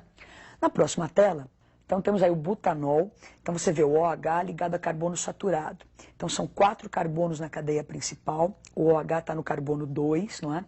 Então o 2 indica a posição do OH, o but os 4 carbonos, an as simples ligações e a terminação ol indicando o álcool. Esse álcool que nós temos aí, o álcool etílico anterior, o OH estava ligado ao carbono primário, então era um álcool primário. O OH está ligado a um carbono secundário, é um álcool secundário. No próximo exemplo aí, olha, 1, 2 e 3, propanotriol. Então, o prop, os 3 carbonos, an, as simples ligações, não é? Esse triol são os 3 OHs que nós temos na cadeia ali. Então, é um poliálcool, vamos dizer assim, não é? Conhecido por nós como glicerina. Você coloca isso na massa de alguns alimentos, não é? Como um umectante para manter a umidade. Então, nós vimos alguns álcoois. Agora nós vamos para a função fenol. A função fenol é caracterizada pela presença do OH ligado ao anel aromático. Esse é o fenol mais simples que a gente tem, né? Chama fenol ou hidroxibenzeno, usado na produção de desinfetantes, na fabricação de baquelite, de poliuretano, de alguns explosivos. Na sequência, você vê mais um exemplo. Quando você for dar um nome, não é, para um fenol, se você quiser, para situar bem a coisa, você vai localizar o grupo OH, vai escrever a palavrinha hidroxi e vai dar o nome do aromático em que está ligado o OH. Então, mais um exemplo para você, nós temos aí 2 grupos OHs, a posição 1,4. Então, ó, 1,4 de hidroxibenzeno, não é? Esse daí é a hidroquinona, usado na revelação de fotos em preto e branco, tratamento de peles com manchas. Agora nós vamos para mais uma função, que são os aldeídos. Então, os aldeídos são caracterizados por o grupo carbonila ligado a um H. Então, sempre que você observar o C-O, H na ponta, né, só pode estar na ponta de uma cadeia, você tem o aldeído. O sufixo é al, um deles aí o mais simplesinho, ó, met, um carbono só, an, a simples ligação ali, e al a terminação. Então, metanal. Não é? Esse metanal é um gás incolor, de cheiro característico, misturado à água, forma o formol, né, para conservar cadáveres, etc. Próximo exemplo, nós temos o etanal. Então, mais um aldeído, né, com 2 carboninhos, o etanal. Então, você observa o C-OH na extremidade da cadeia, não é? Então, 2 carbonos et, a simples ligação an e a terminação al. O etanol é usado na síntese de diversos compostos orgânicos para obtenção de resinas, inseticidas. E vamos então aos aldeídos. Então, C-O na ponta da cadeia, aldeído. O próximo grupo agora são as cetonas. Então, as cetonas você identifica, não é? Pelo C-O, que é o carbonila entre carbonos, não é? Então, C-O entre carbonos indica a função cetona. O sufixo é ona, e nós temos um exemplo bem importante aí, 3 carbonos, então prop, lembra do an as simples ligações, e a terminação ona, que indica cetona. Então, a propanona é conhecida como acetona, essa que você usa no seu dia a dia, ou dimetilcetona, não é? Então, é um líquido incolor, tem um cheiro agradável, é inflamável e é usada como solvente de esmaltes, algumas tintas. Então agora o próximo grupo, a função ácido carboxílico. Então, para você identificar um ácido carboxílico, você vai ter o C-OH, que é chamado justamente de carboxila, não é? A terminação será oico, e a gente vai colocar a palavra ácido na frente do nome. Então, se você olhar o exemplo que nós temos na tela, não é? Nós temos lá um carboninho, C-OH, é o ácido metanóico, conhecido como ácido fórmico. É um líquido incolor, tem um cheiro forte, não é? E esse nome ácido fórmico, que é um nome antigo, é porque ele é obtido através da destilação de algumas formigas vermelhas, não é? Então, hoje em dia, ácido metanóico, antigamente ácido fórmico. Então, agora o ácido etanóico, também conhecido como ácido acético, né? Aquele sabor azedo, por isso que é aceto, um nome em latim. Então, 2 carboninhos, o et, o an da simples ligação e a terminação oico, que caracteriza o grupo funcional ácido carboxílico. Então, o ácido etanóico ele é usado para... É um líquido incolor, ele é muito tóxico, tem um cheiro meio penetrante, um sabor azedinho, não é? E é usado na fabricação justamente de vinagre, da seda, de alguns perfumes. Bom, então o próximo grupo funcional agora são os ésteres. Vamos a eles. Então os ésteres têm essa característica, aí o grupo funcional é o C-O, cadeia carbônica para cá, não é? O C-O é proveniente de um ácido, e esse O com a cadeia ali é proveniente de um álcool. Nós vamos estudar isso na próxima aula, que é a reação de esterificação, que justamente se produzem os ésteres, não é? A terminação vai ser oato de, então vai ser metanoato de, o nome do radical que está ligado a esse oxigênio com a terminação ila. Bom, falando assim é meio complicado, né? Vamos dar uma olhadinha no exemplo. Então nós temos o exemplo aí do etanoato de etila. Então, o etanoato, lá por aquela parte que é proveniente do ácido, e esse radical aqui está ligado ao oxigênio que veio do álcool com a terminação ila. Então, esse etanoato de etila é usado como essência de maçã, em balas, não é? Aromatizantes aí. Então, os ésteres têm essa característica, né? São essências usadas como essências de frutas, na indústria farmacêutica, alimentícia. No próximo exemplo, nós temos o etanoato de N-octila, não é? Então, et são os 2 carbonos que nós temos ali, provenientes justamente do ácido. Aí o N-octila são os 8 carboninhos que nós temos aqui, provenientes do álcool, não é? Isso dá a essência de laranja. Então, uma balinha com essência de laranja tem essa substância lá para intensificar o sabor, vamos dizer assim. Agora, a próxima função são os éteres. Vamos lá, como é que são os éteres? Então, a função éter, você tem o oxigênio como heteroátomo na cadeia, não é? Então, olhou a cadeia, observou, cadeia para um lado, cadeia para o outro, o oxigênio no meio dos carboninhos, eu tenho um éter. Na hora de dar um nome, você vai ter esses 2 radicais ao lado do oxigênio. Então, você vai olhar qual é a cadeia mais simples, vai pegar o prefixo daqueles carbonos que estão ali, colocar a terminação oxi. A cadeia mais complexa, você vai pegar o prefixo, o infixo e pôr a terminação o. Então, vamos ver o exemplo de um éter. Então, se você olhar aí, são 2 radicais, ambos com 2 carbonos, né? Então, et, a terminação oxi, daí o prefixo do outro também é et, o an das simples ligações é a terminação o. Então, etoxi-etano, que é esse éter comum, que a gente tem o éter dietílico ou éter etílico, como é mais conhecido, não é? É muito utilizado como solvente na extração de essências, de óleos e gorduras de algumas fontes naturais. E o próximo... Nós temos aí, olha, o etoxipropano. Então, começamos com a cadeia mais simples, 2 carbonos, então et, a terminação oxi, a outra cadeia com 3 carbonos, o prop, as simples ligações, o an, e a terminação o. Acabamos as funções oxigenadas, não é? Agora nós vamos para as funções nitrogenadas, e a primeira delas são as aminas. Então, vamos dar uma olhadinha nas aminas. Então, a função amina, elas são derivadas do grupo amônia, né? Da amônia, do NH3. O que você tem na sua tela é uma amina primária, onde você substituiu um dos hidrogênios da amônia por um radical orgânico. Na sequência, você tem uma amina secundária, não é? Onde você substituiu 2 hidrogênios por 2 radicais orgânicos. E na próxima tela, você tem as 3 substituições, não é? Tiramos os 3 hidrogênios da amônia e colocamos carbonos, cadeias carbônicas. Então, é uma amina terciária. Para dar um nome para uma amina, você pega o nome do radical ou dos radicais, vai se colocar a terminação il e vai se escrever a palavra amina. Então, um exemplo. Então, está aí o metilamina, não é? Então, metil é o radical que nós temos ali. Então, met, um carbono, terminação il e a palavra amina, uma amina primária. Esse daí você encontra como integrante na fabricação de certos tipos de sabão, não é? Na vulcanização da borracha, uma aplicação importante. Nesse próximo exemplo, temos aí o etil. Então, et, né, são os 2 carbonos, lembra que a ordem é a ordem alfabética. Então, o etil, daí o metilamina. Etilmetilamina. Bonitinho, não é o nome? No próximo exemplo, então o radical ali, ó, fenilamina. Isso são as anilinas usadas na fabricação de corantes. A gente vai pintar às vezes uma porta, tal. Você pode misturar a anilina ao solvente ali e dar uma certa cor para a madeira, não é? Então as anilinas são feitas de fenilamina. O próximo grupo agora para acabar são as amidas, né? E vamos terminar então com mais um grupo nitrogenado, amidas. Então, a função amida é caracterizada por esse C-O-N, não é? Então, sempre que você observar a cadeia C-O-N, é a função amida. Para dar um nome, você coloca lá o prefixo, met, né? A simples ligação é a palavra amida. Então, metanamida, essa que você tem na sua tela aí. Ela é tóxica, é usada como solvente em algumas condições específicas. No próximo exemplo, nós temos a ureia. Lembra que foi primeiro composto orgânico sintetizado em laboratório, não é? Então, a ureia é usada como hidratante e umectante em alguns cremes e pomadas, em fertilizantes agrícolas, né, na síntese de outros compostos orgânicos, uma substância bastante importante. Vamos tentar fazer um exercício desses clássicos de vestibular, né, uma cadeia mista, onde tem lá várias funções, e a nossa obrigação é identificar essas várias funções. Então, vamos para esse exercício muito bonitinho e gostoso de fazer. Vamos a ele.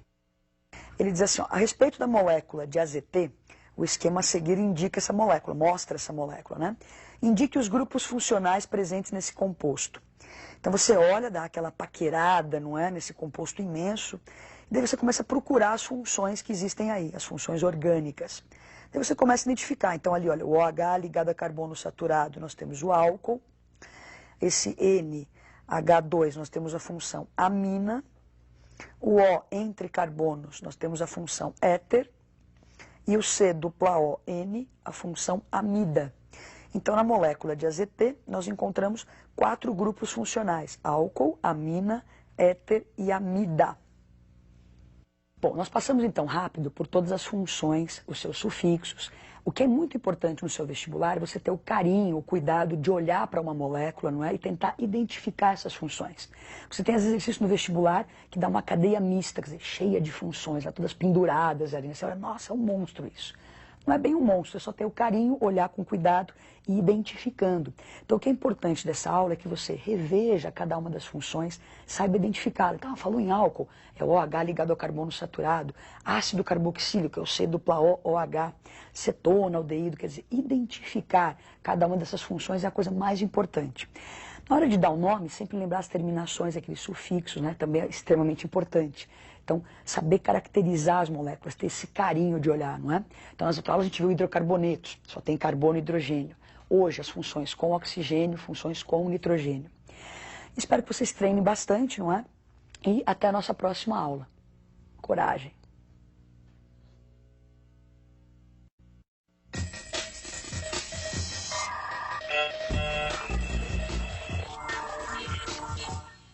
Olá, amiguinhos. Hoje a nossa aula é sobre reações orgânicas, não é? Nós vamos voltar então no tema orgânica. Nós selecionamos algumas reações mais importantes para você tomar conhecimento dos tipos de reações orgânicas. Vamos ao primeiro tipo, que é uma reação de substituição. Olha o nome como está dizendo, substituição. Quer dizer que eu vou substituir num composto orgânico ou um radical orgânico ou um átomo por outro radical ou por outro átomo. Então, uma substituição, uma troca. Dá uma olhadinha no exemplo na tela. Então, se você tem lá o CH3 com o Cl, não é? NaOH, há uma troca. Nós vamos trocar o Cl pelo OH. Dê uma observada na tela aí. Então, nós substituímos o cloro pelo OH. Então, as reações de substituição têm esse esquema. Nós vamos trocar um átomo ou um radical de um composto orgânico por outro átomo ou radical. Nós vamos agora ver uma sequência. Então, temos aí a halogenação, não é? Que é a reação com cloro, com Cl2 ou com Br2. Então, nós vamos ver agora substituições em alcanos. Alcanos e aromáticos são os que mais fazem reações de substituição. São moléculas estáveis, então, normalmente se substitui, troca um átomo ou radical por um átomo ou outro radical. Então, a halogenação, nós temos aí o metano, nós substituímos um hidrogênio por um cloro. Então, sai lá o HCl e entra o cloro no lugar de um dos hidrogênios, formando o cloro-metano. Na próxima tela, nós temos a nitração. Então, não se esqueça, nós estamos vendo substituição em alcanos, não é? Então, tem lá o metano como exemplo. Nitração é essa reação com ácido nítrico, que ele pode ser escrito na forma HONO2. Então, o que vai acontecer? Nós vamos substituir um hidrogênio do metano pelo NO2. Então sai o hidrogênio com aquele OH e forma água. Então trocamos o H pelo NO2. Isso é a nitração. Na próxima tela, a sulfonação, não é? Então temos lá um alcano, que é o metano como exemplo. Sulfonação é essa reação com o ácido sulfúrico. Então olha ali em cima está escrito ácido sulfúrico, né? De outra forma, HO, que é o que eu preciso trocar depois, não é? SO3H. Então na sulfonação nós vamos tirar um hidrogênio do metano e colocar o SO3H, aquele OH do ácido com o H forma água, não é? Então substituímos o H pelo esse SO3H. Isso é sulfonação. Bom, então o que acontece agora? Nós vimos alguns exemplos com o metano, né? Uma cadeia com um único carbono. Se na cadeia carbônica eu tiver mais de 3 carbonos, essa substituição pode acontecer no carbono terciário, no secundário ou no primário. Então eu vou formar produtos diferentes. A velocidade com que essa reação ocorre, ela é diferente. Então, carbonos terciários reagem mais rapidamente do que o secundário, do que o primário, não é? Então, na hora de substitui-se mais rápido no carbono terciário, depois no secundário, depois no primário, formando mais de um produto. Então, nós vamos ver um exemplo com essa substituição com uma cadeia com mais de 3 carbonos. Então, nós temos ali a cadeia, não é? O propano. Então, nós vamos fazer uma cloração. Então, nós vamos substituir. Você vê que no primeiro ali nós temos a substituição, o cloro, não é? Está no carbono 2, então 2-cloropropano. E o cloro na de baixo está o cloro no carbono 1. Então, eu formo 2 produtos diferentes. O cloro substitui no carbono secundário e substitui no carbono primário. Bom, então, agora nós vamos ver algumas substituições em anéis aromáticos. Como é que isso acontece? Vamos lá. Então, a halogenação agora em aromáticos, não é? Nós temos o benzeno, nós vamos substituir o hidrogênio do anel por um cloro, fazendo uma halogenação, uma cloração, formando o que a gente conhece por cloro-benzeno, não é? E formando lá o HCl. Então, eu coloquei a sua halogenação, mas a gente pode ter a sulfonação, a nitração, isso é só um exemplo para você substituir em aromáticos. Então, nós também temos a alquilação de Fiedel-Crafts, não é? Nós vamos trocar o hidrogênio do anel benzênico por esse CH3 desse composto aqui. Então, é alquilação porque esse radical é alquila, vem de alcano, não é? Formando, então, o metilbenzeno, conhecido como tolueno, e liberando também o HCl. Então, substituímos o hidrogênio pelo CH3. Agora, na sequência, a gente vai ver um outro tipo de reação. Então, nós acabamos de ver as reações de substituição. Agora nós vamos ver as reações de adição. Para que ocorra isso, o nome, adição. Nós vamos adicionar à cadeia compostos, ou átomos, ou radicais, não é? Então é preciso que nessa cadeia exista uma dupla ou uma tripla ligação. E é justamente o ponto fraco da cadeia. Nessa dupla ou nessa tripla, nós vamos quebrar uma das ligações e acrescentar átomos novos. Então vamos a alguns exemplos. Então nós temos aí um exemplo de reação de adição, né? Tem a dupla, nós vamos quebrar uma das ligações da dupla, ficam sobrando então elétrons livres, é justamente aonde entra, onde você adiciona o cloro. Então agora nós vamos para uma sequência de exemplos de reação de adição. O esquema funciona assim, né? Quando eu fazer essa adição, vou quebrar a dupla, principalmente quando for um composto HX, tem um rapazinho chamado Markov-Nikov que deu essa regrinha, regra de Markov-Nikov. Se eu fazer uma reação de adição com um composto HX, que pode ser HCl, HBr, HI ou a própria água, não é? A regrinha diz o seguinte, o hidrogênio vai entrar no carbono que está mais hidrogenado, não é? Então, na sequência, você vê um exemplo.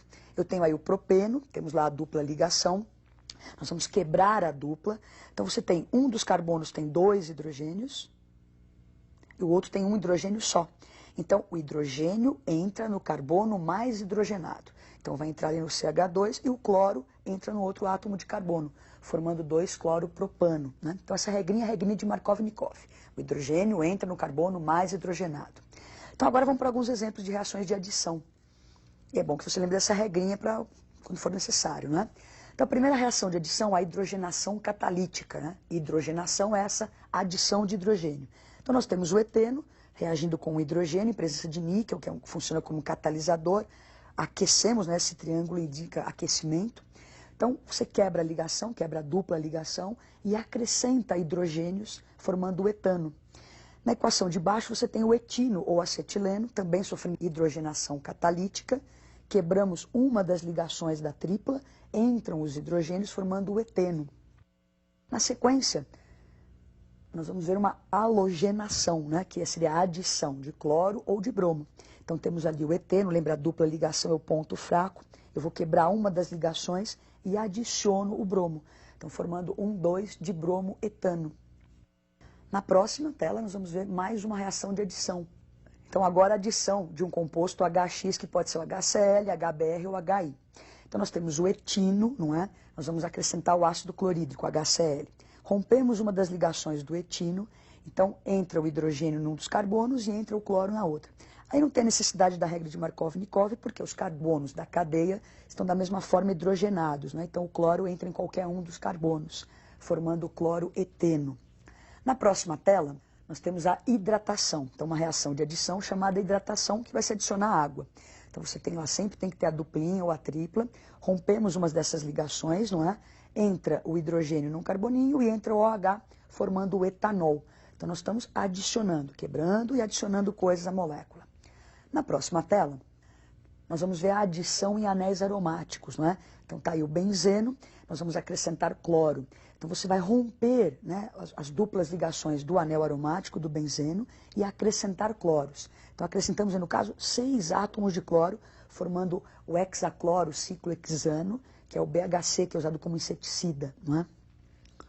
Bom, então nós já vimos reação de adição e de substituição. Nós vamos agora ver reações de combustão. Se você queimar hidrocarbonetos ou compostos orgânicos que tenha carbono, hidrogênio e oxigênio, o produto formado vai ser CO2 mais água, se a combustão for completa. É bom você se lembrar disso, que é comum aparecer nos vestibulares essa reação de combustão. Só que a combustão também pode ser incompleta. Então nós vamos dar uma olhadinha na tela, não é? E observar os tipos de...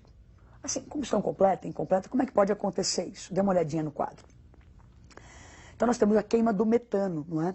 Dependendo da quantidade de oxigênio, eu posso ter uma combustão completa, que é a primeira equação, formando então CO2 mais água. Se a quantidade de oxigênio diminuir, e nós tínhamos 2, passou para 3 meios, que seria 1,5 mols ali, não é? Então, diminuindo a oxigenação, você vai produzir CO, e se ela diminuir ainda mais, eu vou produzir só o carbono, que é aquela fuligem, que você vê às vezes no caminhão, lá aquela fumaça preta, não é?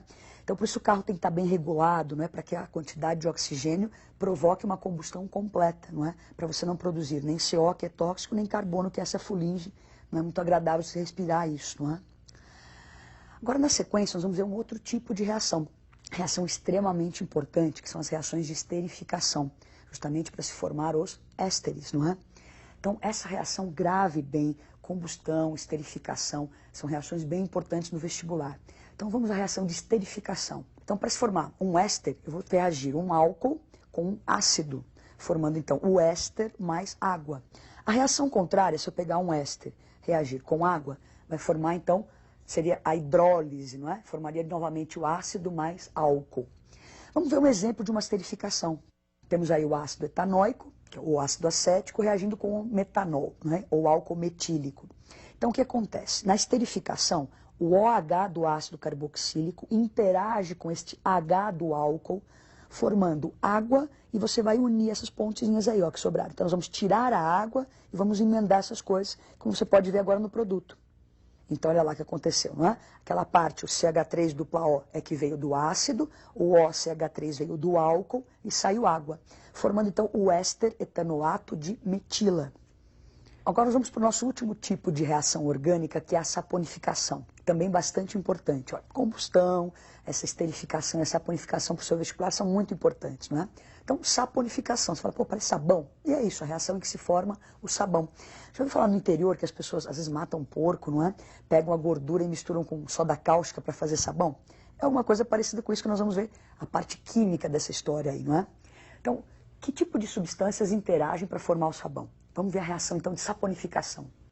Então, nós temos um óleo ou uma gordura, não é isso? Mais uma base forte, vai formar o sabão mais glicerol. Nós vamos ver um exemplo disso. Então, óleo ou gorduras, não é? São esses ésteres aí, não é? De glicerina, de glicerol, triglicéridos, nós vamos até aprender na próxima aula, não é? Então, nós temos aí o óleo ou a gordura interagindo com o NaOH, que é uma base forte, é o que eu preciso de uma base forte. Na hora da reação, então, nós vamos trocar esses radicais que estão ali no éster, não é? Pelo Na. Então, nós vamos formar 3 molequinhas do R, C dupla O, O, Na+, não é? Então, que é o sabão, que é um sal de ácido graxo. E mais a glicerina. Então, óleo mais gordura, com a base forte, formou o sabão e o glicerol. Vamos ver a próxima tela?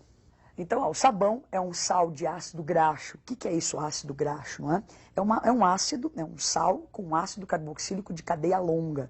Então, aquele ácido que deu origem ao sabão tem uma cadeia com mais de 12 carbonos, é chamado de ácido graxo. Nós fizemos a reação de saponificação usando o NaOH, no exemplo que nós demos ali, não é? Isso origina um sabão duro. Se você trocar o NaOH pelo KOH, que é uma outra base forte também, o hidróxido de potássio, você vai obter um sabão mole. Bom, agora nós vamos tentar imaginar como é que seria a ação do sabão para retirar a gordura de um prato, não é? A molécula de água tem uma certa polaridade, ela é polar. A molécula do sabão, onde tem aquele mais e menos ali do Na+, e o O-, é um pedacinho da molécula que é chamado de polar, tem um dipolo elétrico. E tem a cadeia carbônica, que seria a parte apolar. Então vamos tentar entender como é que essas coisas combinam para retirar a gordura do prato. Então nós temos a cadeia ali, representando o sabão, aquele desenhinho com aquele tracinho, aquela bolotinha ali. Então um pedaço apolar, que é a parte que não interage com a água, e sim com a gordura. Aquela bolotinha que seria a parte polar da cadeia de sabão, que é a parte que vai interagir com a água. Então tem um prato, tem a sujeira, o sabão vai fazer a ponte entre a água e a gordura, que tem polaridades diferentes. Então a parte apolar do sabão gruda na sujeira. Daí o que aconteceu? Fica aquela pontinha ali, que é a parte polar, que é onde vem a água, gruda ali e formam as micelas dispersas na água e tiramos então a sujeira do prato, não é? Essa é a ação do sabão para retirar a gordura de um pratinho. Bom, então nós vimos hoje as principais reações orgânicas, treinem bastante em casa, principalmente a saponificação, esterificação e a de combustão são bastante importantes, não é? E até a próxima aula.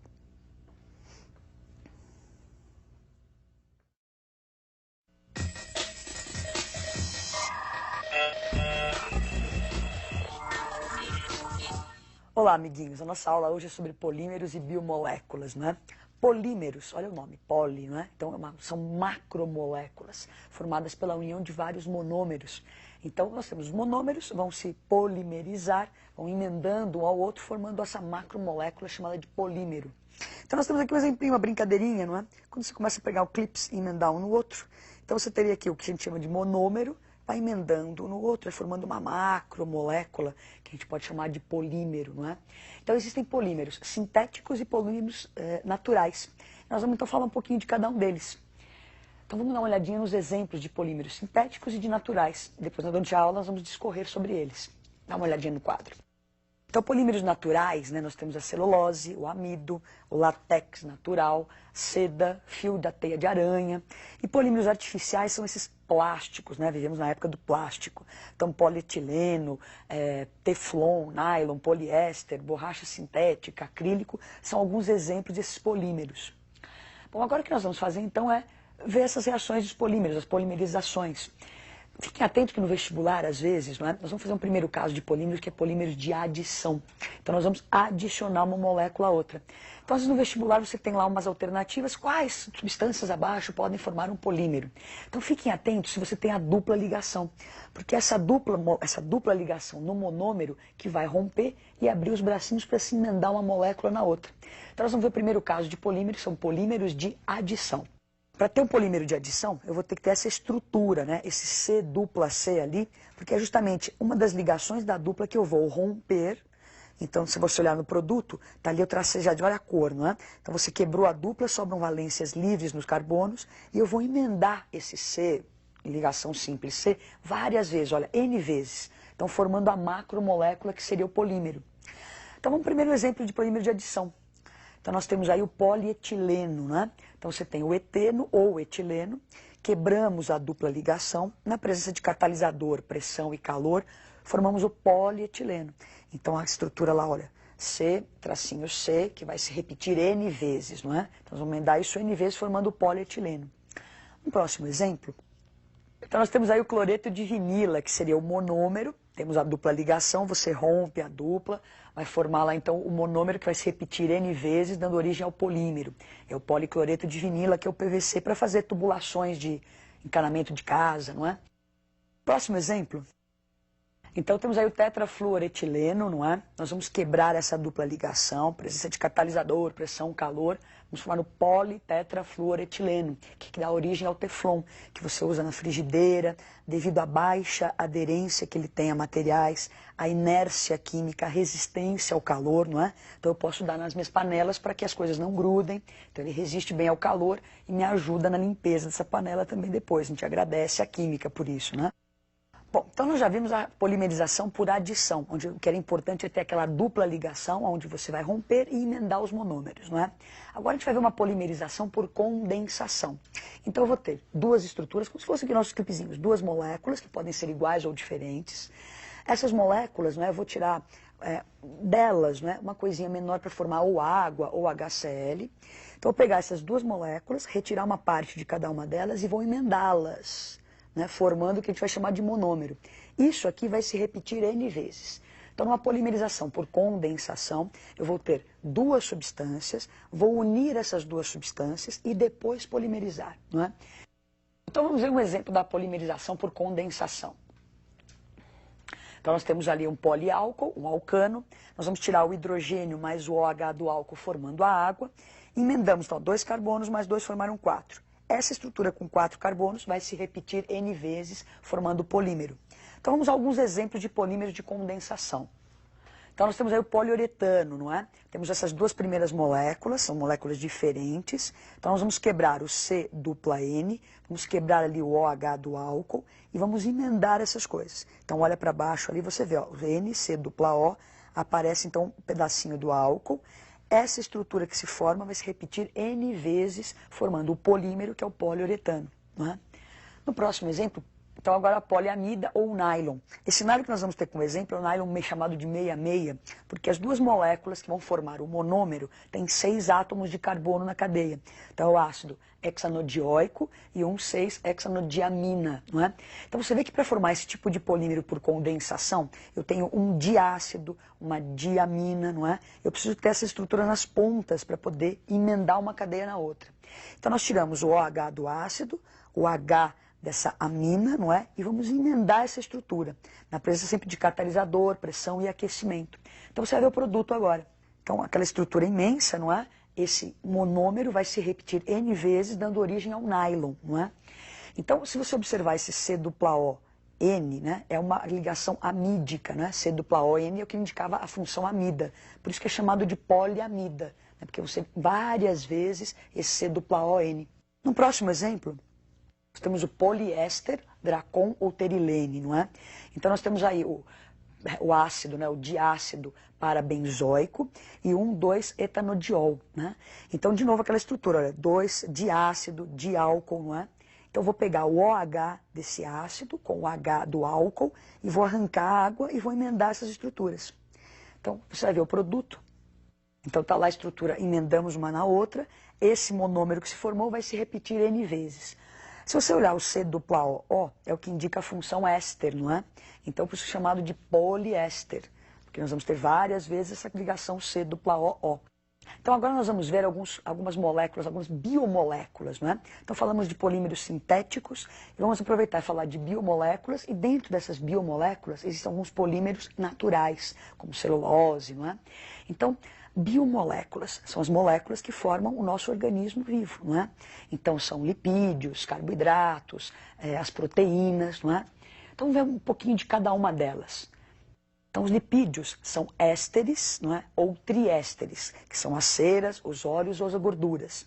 Os hidratos de carbono ou carboidratos, ou chamados de glicídios também, são os açúcares simples ou monossacarídeos, como a glicose, a frutose, e os polissacarídeos, como amido, celulose. O que vai acontecer? Agora nós vamos falar um pouquinho de cada um deles. Então, as biomoléculas, né? Moléculas que estão nos organismos vivos. Então, lipídios, carboidratos e as proteínas. Vamos ver os aspectos químicos de cada uma dessas estruturas, né? Porque aspectos biológicos vocês viram em biologia. Então, vamos lá para falar um pouquinho de cada um deles. O que são os lipídios, né? Nós já vimos que os lipídios são aqueles ésteres, não é? Ou triésteres. Então, nós temos os cerídeos, que seriam as ceras, e os glicerídeos, que são os óleos ou as gorduras. Então, vamos ver os cerídeos. Então, para formar os cerídeos, não é, que são esses ésteres, não é, as ceras, nós temos um ácido graxo superior e um álcool graxo superior. Quer dizer, são cadeias longas, não é? Então nós temos aí o exemplo do ácido palmítico e do álcool melíssico. Então nós vamos emendar, lembra aquela reação de esterificação? Então um ácido mais um álcool vai formar o éster. Nesse caso, o produto então formado, o éster, né, é uma cera, encontrada na cera das abelhas, não é? Então tá aí o éster, que é um cerídeo. Agora vamos ver os glicerídeos, que são aqueles triésteres, não é? Então, glicerídeos, que são derivados do álcool glicerina, ali, ó, do propanotriol, não é? Então, eu pego 3 estruturas, 3 moléculas de ácidos graxos, vou unir a glicerina e vou formar o glicerídeo. Então, lembra que glicerídeos são óleos ou gorduras. Então, são ésteres, triésteres provenientes da glicerina. Então vamos ver alguns exemplos dos glicerídeos, né, os óleos e as gorduras, para você identificar melhor cada um deles. Então os glicerídeos são divididos em óleos e em gorduras. Os óleos, eles são normalmente formados por aqueles ácidos graxos, né, que dão origem, ácidos insaturados. E você vai identificá-los porque são líquidos a temperatura ambiente. As gorduras já são formadas por ácidos saturados e a temperatura ambiente serão sólidos. Bom, vamos ver alguns exemplos então, né? Óleos de origem animal, o óleo de fígado de bacalhau, óleo de capivara. Origem vegetal, nós temos o óleo de amendoim, óleo de oliva, de milho, de soja. Gorduras, né, que são sólidos, então nós temos o sebo, a banha, a manteiga. E de origem vegetal, a gordura de coco, manteiga de cacau. Outra coisa interessante para o seu vestibular, não é que a produção de margarina, por exemplo, pode ser feita a partir dos óleos, que são cadeias, né, lembra dos ácidos insaturados, através de uma hidrogenação catalítica, você forma as gorduras, que são cadeias com ácidos saturados, formando a margarina. É assim que se produz margarina, então, por aí. Bom, agora nós vamos fazer o quê, não é? Já vimos os lipídios, agora vamos para os carboidratos, não é? Ou glicídios, os açúcares. Vamos lá para os carboidratos, então. Então, pensando no aspecto químico, não é? Um carboidrato ou um glicídio, né? São cadeias de poliálcool aldeído ou poliálcool cetona.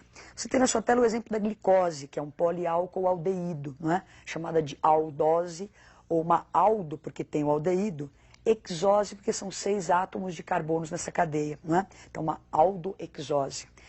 Na próxima tela, você tem o exemplo da frutose. Então, olha, carboidratos ou glicídios são esses poliálcool aldeído que nós vimos na outra. Agora aqui um poliálcool cetona. Então a frutose, poliálcool cetona, ou uma cetose, ou uma cetohexose. Então ceto porque tem a cetona, hex porque são 6 carboninhos e ose porque é uma ose, nós vamos ver porque daqui a pouquinho. Então agora nós vamos aprender a classificação dos glicídios, não é? Eles são divididos em oses e osídios. Vamos entender o que são essas coisas todas aí. Olhem para o quadro. Então as oses são os monossacarídeos, elas não sofrem hidrólise e podem ser divididas em aldoses e cetoses. Podem ter até 6 carbonos, né? Como nós tínhamos visto o exemplo da glicose e da frutose. Então são monossacarídeos, não sofrem hidrólise. Isso são as oses. Agora os osídeos. Então osídeos são polissacarídeos, né? Esse óligo são vários. Então, os osídeos, eles sofrem a hidrólise, justamente, sofrem a hidrólise formando os monossacarídeos, não é? Então, esses osídeos podem ser divididos em oligosacarídeos ou em polissacarídeos. Oligosacarídeos são os disacarídeos, é bom que você lembre da sacarose, uma coisa que aparece bastante nos vestibulares, né? Então, sacarose é um disacarídeo, tem os trissacarídeos e polissacarídeos, amido, celulose, glicogênio. É bom que você se lembre desses exemplos aí, não é? Agora, uma reação bastante importante que aparece também no nosso vestibular são as fermentações, não é? Fermentação é a produção do álcool a partir de um açúcar. Como estamos falando dos açúcares, vamos ver como é que é uma fermentação, então. Dê uma olhadinha no quadro. Então, a hidrólise da sacarose, pegamos a sacarose, que é um disacarídeo, sofre hidrólise na presença dessa enzima, a invertase, formando glicose e frutose. Isso a gente chama de inversão da sacarose. Na sequência, pegamos essa glicose ou frutose na presença da enzima chamada enzimase, formamos então o álcool, liberando gás carbônico, não é? Agora, para acabar, nós já vimos então lipídios, os glicídios, faltam só os aminoácidos que vão gerar as proteínas. Então, vamos lá, o que são os aminoácidos? Então, nós temos aí os aminoácidos, não é? Então, aminoácidos é um composto de cadeia mista, temos o C-OH que indica a presença do ácido carboxílico e o NH2 derivado de amina, né, amônia. Então, esses compostos aminoácidos são compostos anfóteros. Tem uma parte que é ácida e tem essa parte que é básica. Então, natureza anfótera, anfiprótica, não é? Temos um exemplo aí que é a glicina. Então, a glicina que é um ácido alfa-aminoacético, não é? Então, em biologia você vai falar de glicina, alanina, são esses meninos aí, os aminoácidos, não é? Uma coisa importante dos aminoácidos é que eles formam as proteínas através da ligação peptídica. Isso é muito importante no seu vestibular, não é? Então você tem um exemplo de ligação peptídica. Tenho dois aminoácidos. Então, para eu emendar esses aminoácidos e formar a macromolécula chamada proteína, nós vamos tirar o OH do ácido, o H da amônia de uma molécula e vamos emendar isso.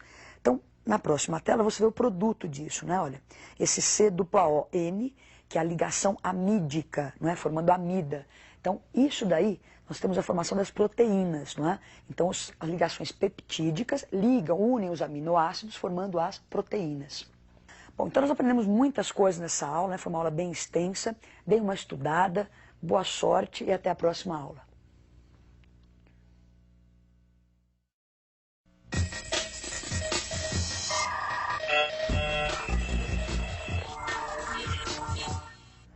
Olá, amiguinhos. Hoje nossa última aula do curso, uma aula bem tranquila, uma aula light para finalizar, não é? Com chave de ouro, uma aula sobre radioatividade. Então a radioatividade foi descoberta pelo Becquerel, não é? Ele trabalhou com alguns minérios de urânio e ele enrolava esses minérios numa chapa fotográfica, embrulhadinha mesmo, e ela era impressionada, ficava velada, como se tivesse sido exposta à luz. O casal Curie também se interessou por essa descoberta, não é, do Becquerel, e essa turma, então, foi desvendar os mistérios da radioatividade. Bom, primeira coisa importante, da onde vem essa radiação, não é? Dê uma olhadinha no quadro. Então, núcleos instáveis de átomos vão emitir a radiação para adquirir maior estabilidade. Então, se sabe hoje que a radiação é proveniente do núcleo. Todas as nossas aulas ao longo desse nosso curso tratou de reações, coisas maravilhosas que aconteciam na eletrosfera. A radiação é um fenômeno que acontece nesse núcleo instável. Sabe quando você está meio nervoso e começa a jogar umas coisas para fora pela janela, né? É mais ou menos isso. Tá? O núcleo instável ele começa a emitir radiação para adquirir maior estabilidade. Tem três tipos de radiação: alfa, a beta e a gama. Para estudar esses três tipos de radiação, se faz um experimento muito simples, não é? Material radioativo, passa-se a radiação por placas eletrizadas e vamos ver o que acontece com essa radiação. O que a gente observa no anteparo.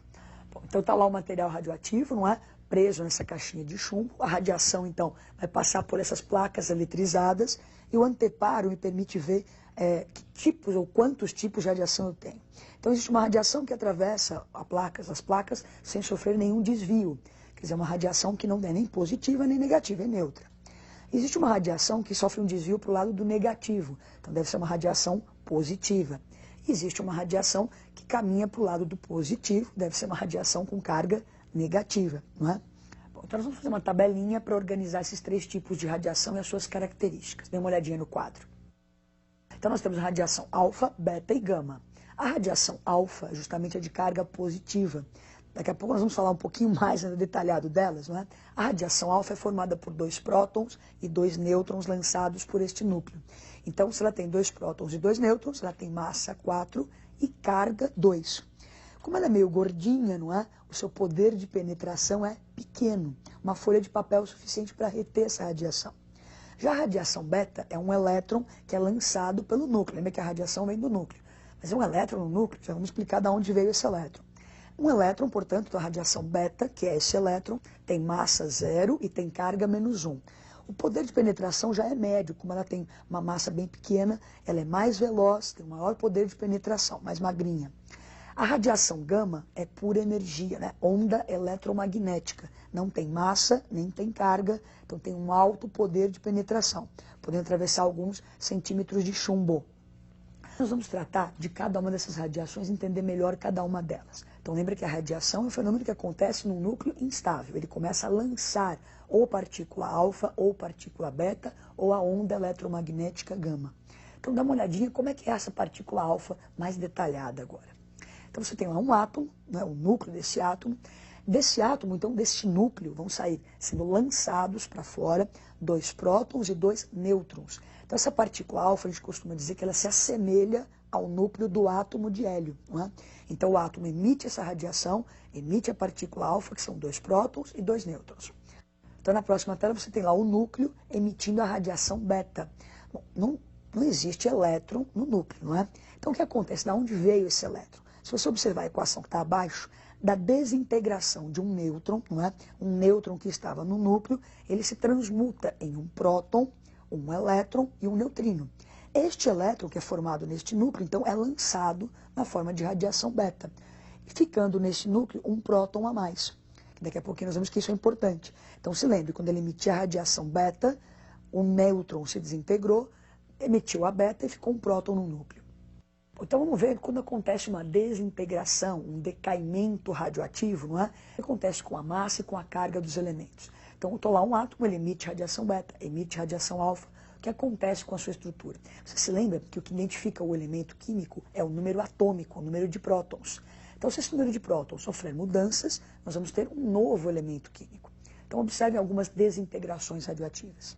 Então, a lei de Soddy, né, a primeira lei de Soddy, diz o seguinte: tem lá um átomo, um elemento radioativo, né, um isótopo radioativo, um radioisótopo, como pode ser chamado.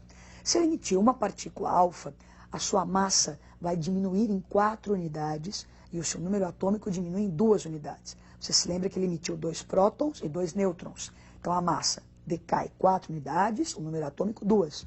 Então no exemplo você vê que nós tínhamos a princípio o urânio, quando ele emite a radiação alfa, sofre o decaimento e vira tório. Então você alterou o número de prótons, alterou o número atômico, se forma um novo elemento. Por isso que existe transmutação, né? Se usa esse nome. O urânio se transformou, quer dizer, após a emissão de radiação alfa, se transforma em tório. No próximo quadro, você tem a segunda lei de Soddy, não é? Então o elemento radioativo, aquele radioisótopo, ao emitir a partícula beta, a massa dele não sofre alteração. Então entra A, perdeu 0, né? Emitiu a beta, a massa continua a mesma, continua A, e o número atômico é acrescido de uma unidade. É importante que você se lembre o seguinte: olhando essas equações, o que entra ali, a massa que entra, o número de massa que entra é igual ao número de massa que sai.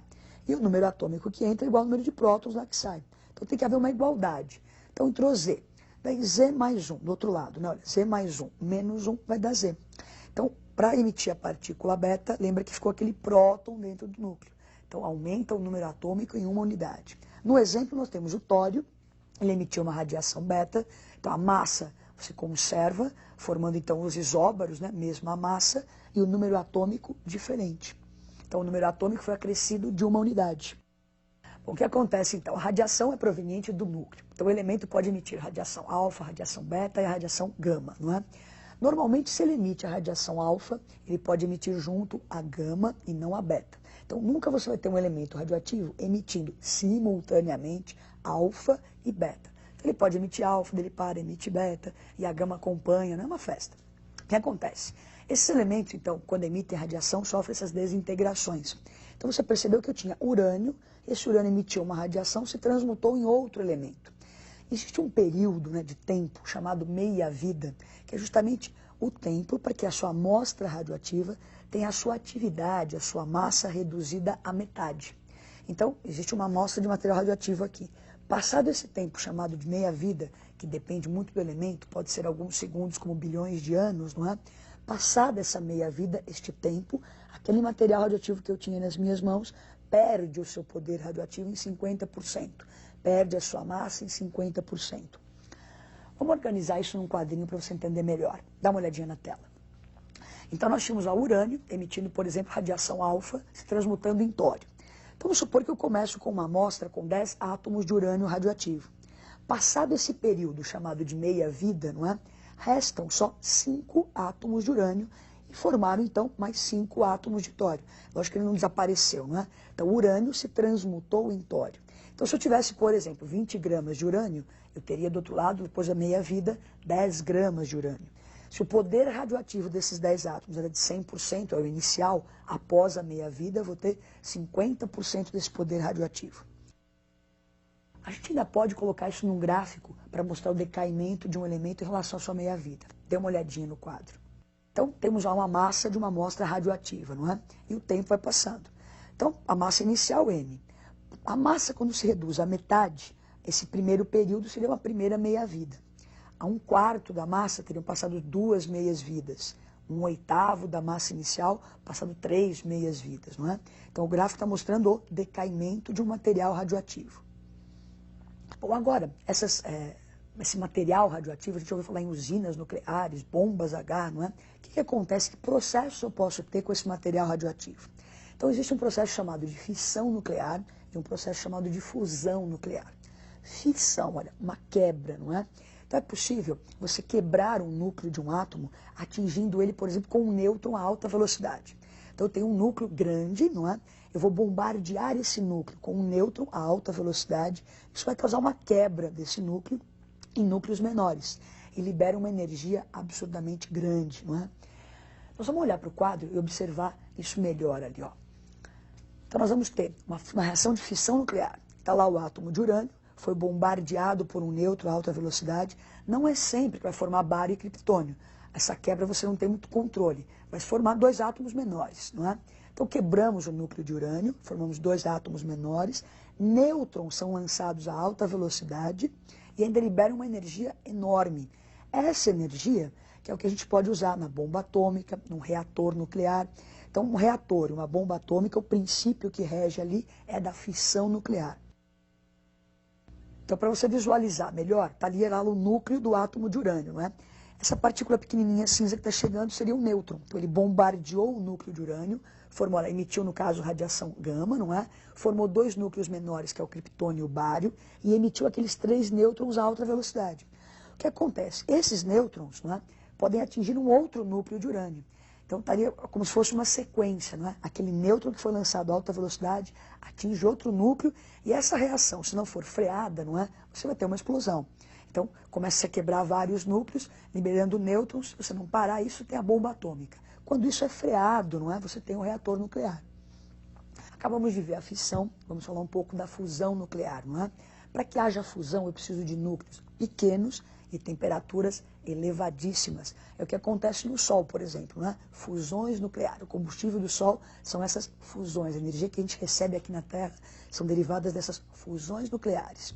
Então vamos fazer a equação que acontece lá no nosso amiguinho Sol. Dá uma olhadinha.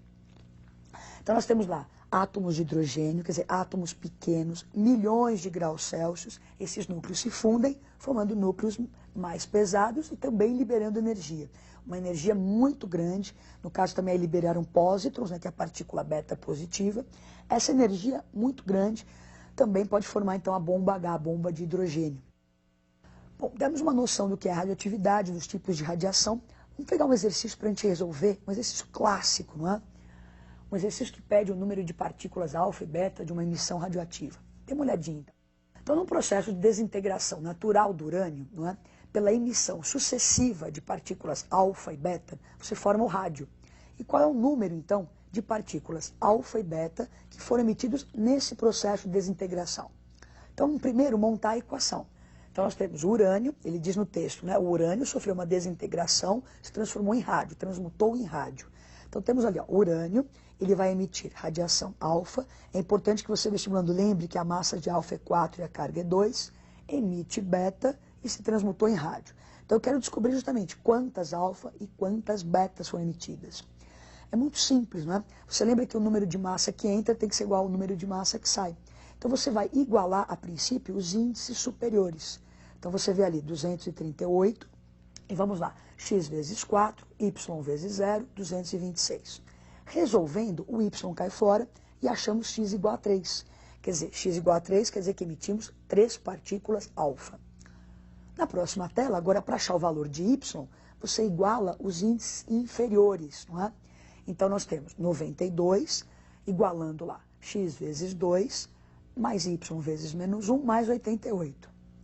Então o que aconteceu? 92, eu já achei o valor de x, que é 3, substituo, deixamos y igual a 2. Então esse elemento emitiu 3 partículas alfa e 2 partículas beta. Então por hoje é só, falamos um pouquinho de radioatividade, concluímos o nosso curso. Espero que vocês tenham gostado bastante, treinado em casa, façam um bom vestibular e até a próxima, qualquer dia.